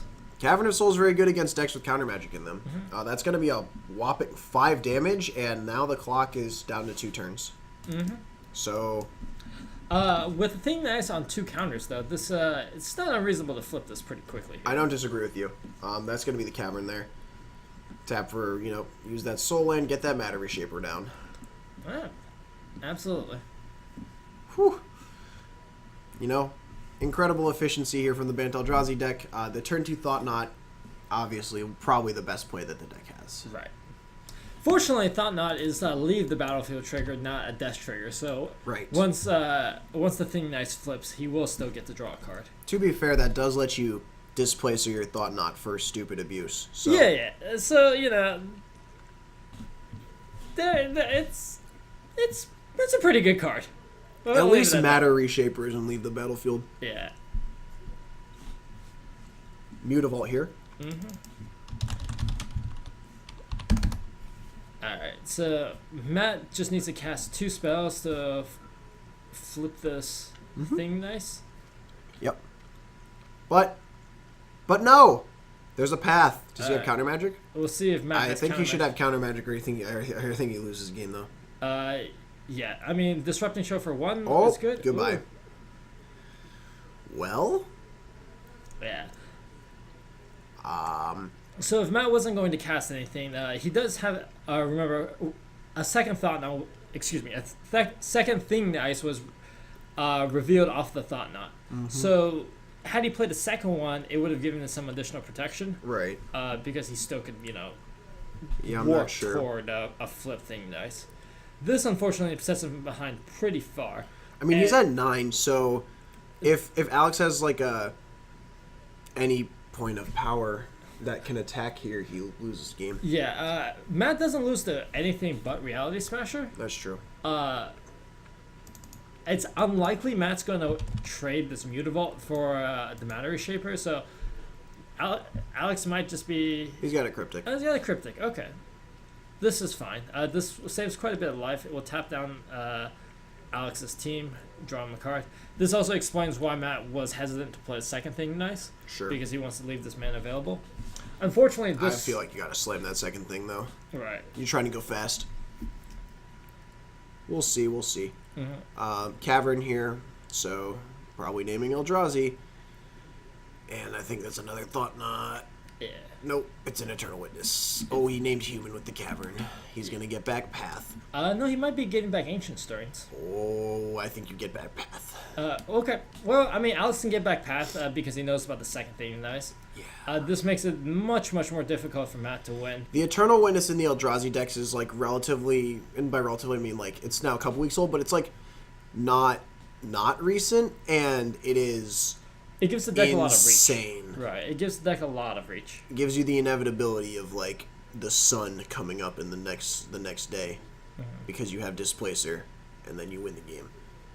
Whoop. Where's your second thing in the ice? Play that first. Okay. Well, I guess he might want to try to just flip this now. I don't know if he can though. He needs to Oh, he drew Probe though. He drew a Probe, and this is a Serum Visions. He's gonna get a Scry too. I think he's gonna get a Scry too. I mean, it's a Serum Visions. I hope to God he doesn't forget his Scry too. Oh, please don't forget the Scry too. He may have forgotten He may the Scry. have forgotten the Scry too at this point. Uh, He definitely forgot the Scry too. Yeah. All right, he's gonna go to 7 here. All in on the thing in the ice planned, everyone. The, Woo, baby.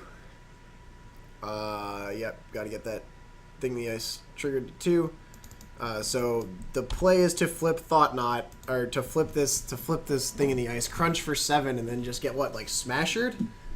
Like, I mean, if he has, any instant cards, he can just flip it on Alex's turn. And yeah, fog that is one really cool thing you can do with Thing in the Ice that I very much enjoy. That being said, though, Alex, I'm a little bit afraid. Here's the path. Ooh. Okay. All right, if this resolves, I don't know what Matt can do here. I don't know. Are there fog effects in blue?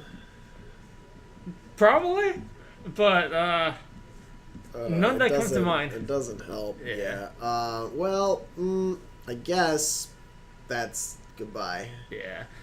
Woo! Matt, had he scried, potentially could have drawn like another 1 or 2 mana spell and flipped and not died that turn.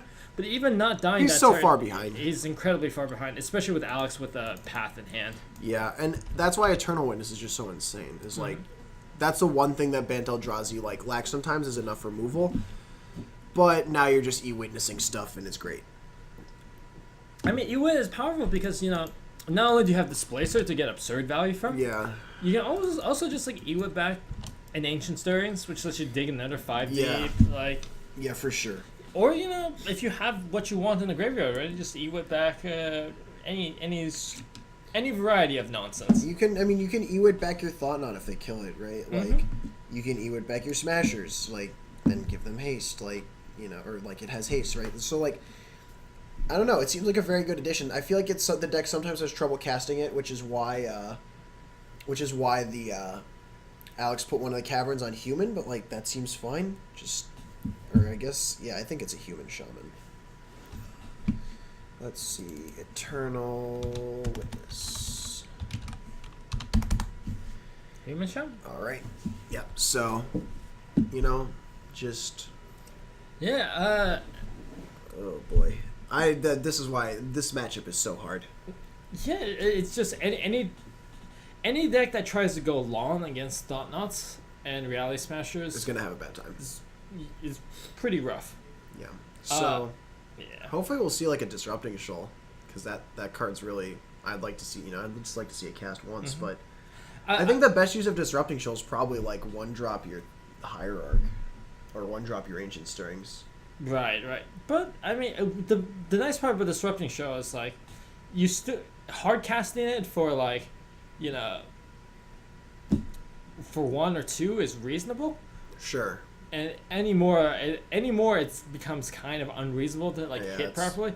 Like you really don't like you have Cryptic Command at 4, but like you have nothing for Reality Smasher, certainly nothing for Drowner. Oh yeah, absolutely not. Now in the sideboard, Matt could have cards like Vidakan Shackles. True. That seems very good here. Yeah, Shackles is, a very good card against when you're just running pretty much mono islands. Yeah. He could also... I don't know. Maybe he's playing Torrential Gear Hulk. Probably not, though. Also a possibility. Decks like these might be kind of heavy on Thing the Ice as their win con. I mean, it's Delver and Thing, basically. We're going to look at the Masterpiece Torrential Gear Hulk here. 5/6 flash, you get to cast an instant for free when you play it. So, like, Torrential Gear Hulk Cryptic is obviously nuts, but, like, again, it's unlikely that, Mono Blue Delver's plays. One of the things with Mono Blue is, like, your sideboard options get so restricted. Yeah, there's just not a whole lot of hate in blue. Right. Right. The hate colors are, like, white and red, typically. Mm-hmm. And maybe some, like, choke, some good green, Yeah. some good wholesome green hate. But blue is notably short in, like, just good Right, hate absolutely. cards. Looks like Matt's going down to 6 here. Oh, man. And that's the thing against Eldrazi is, like, you mulliganing against it feels so bad.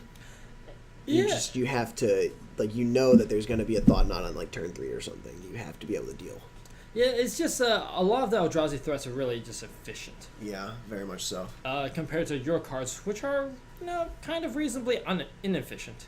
Yeah, and ultimately, like, I just feel like the Mono Blue Delver is, like, a very powerful, like, it can have some very powerful draws with the synergy with Disrupting Shoal and Delver and stuff, but in the end, the cards that it plays are not individually as powerful as Eldrazi. Right, absolutely.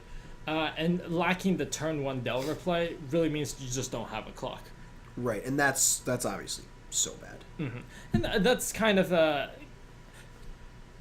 the issue with Delver decks in Modern. Right, is like... In Legacy, you have enough card selection that you can dig to the Delvers. You can dig to pressure.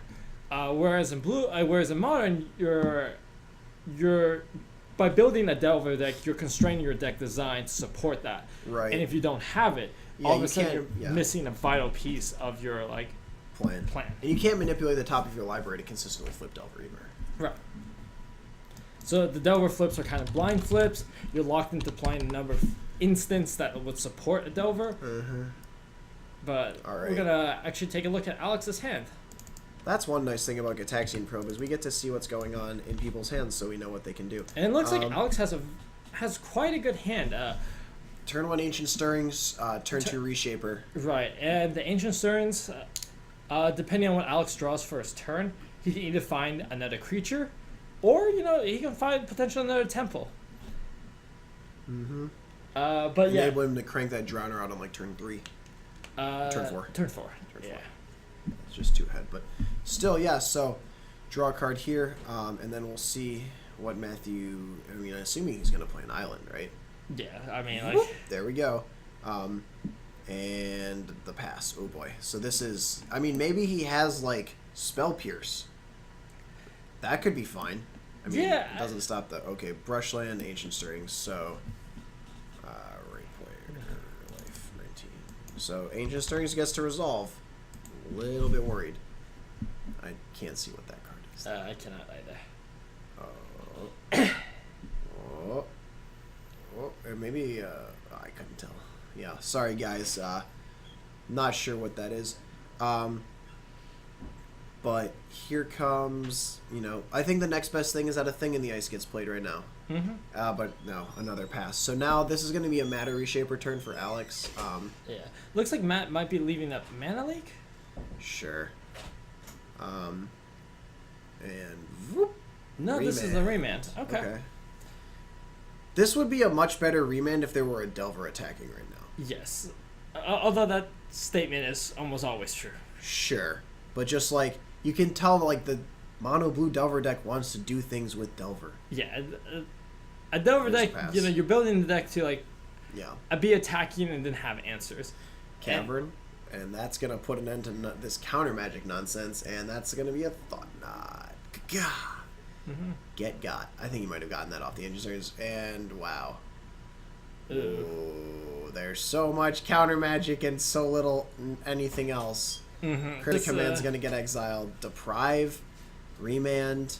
Gitaxian Probe in hand. Doesn't look good. Yeah. Against a Cavern draw, that's so hard. It's just completely a hideous hand against. And looks like he drew another Mana Leak. I have no idea, but there's a Probe. Gonna see the Displacer Drowner. Oh, man. Okay, so there's the everything over there for Alex. Yeah, it looks like Alex has another temple as well, so we're going to look at for a turn 4 Drowner Hope.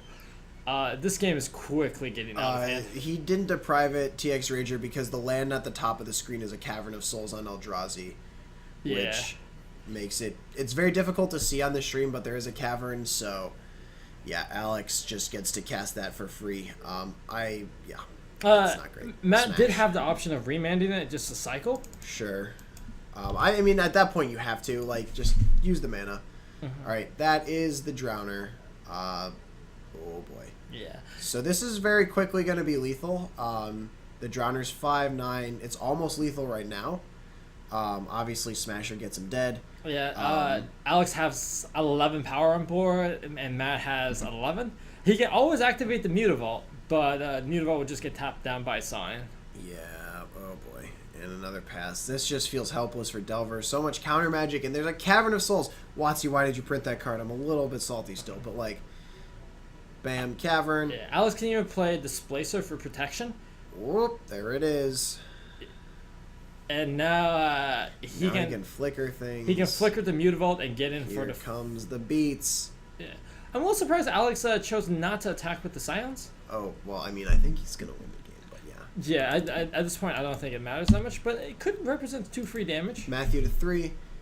He'll draw, unless he finds another Cryptic to, like, tap draw. I mean, he's still so hopelessly far behind. Mm-hmm. Alex can also end of turn blink the Thought Knot. Oh, Just, no. like, if there are any shenanigans happening. He needs to draw a card first.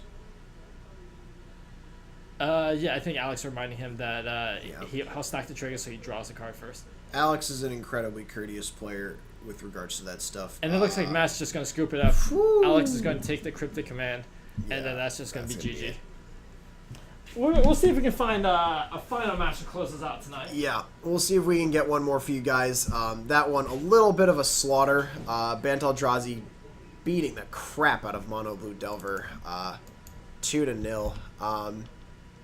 I had high hopes, but there were no Disrupting Shoals, and there were Caverns when there were. So we're now, hopefully we can get another match in here. Can make, end this night with maybe something that doesn't feel as bad, because God, that, like, the triple counter magic hand against Cavern, just everyone's the worst nightmare, at least for blue players, I guess, if like that. And yeah, Bantaldrazi is good against blue decks. It's even better against mono blue decks. And as Genericish says in the chat, Alex Perez is indeed a very, very good Magic player. Like, I mean, the dude won a 1K this past weekend. Like, he's like very, very invested in, like, playing very, very well with, especially with Eldrazi. Like, as soon as the deck came out, he was just playing, like, ludicrous, like, 5-color Eldrazi stuff, but now he's on the Bant deck because Ibugan is banned and everything, and, like, yeah, he's very, very good at it. No question about that from anyone. And so now, Dan, out there, searching for another match. Hopefully we can get something cool. It might be something we've seen before, but one more match to close out the night would be ideal, I think. So fingers crossed that Dan is successful. And as we see there, on the table right next to the Gitaxian Probe is a Disrupting Shoal. This card. Sometimes works a little bit like Force of Will. Its similarities, like, you have to pitch another blue card. This one is a little bit more specific, though. Like, obviously, they couldn't print actual Force of Will in, like, whatever Kamigawa set this was. But, Disrupting Shoal can make some very interesting tempo plays. Especially, like, turn 1, play Delver. Turn 2, Disrupting Shoal your Bolt.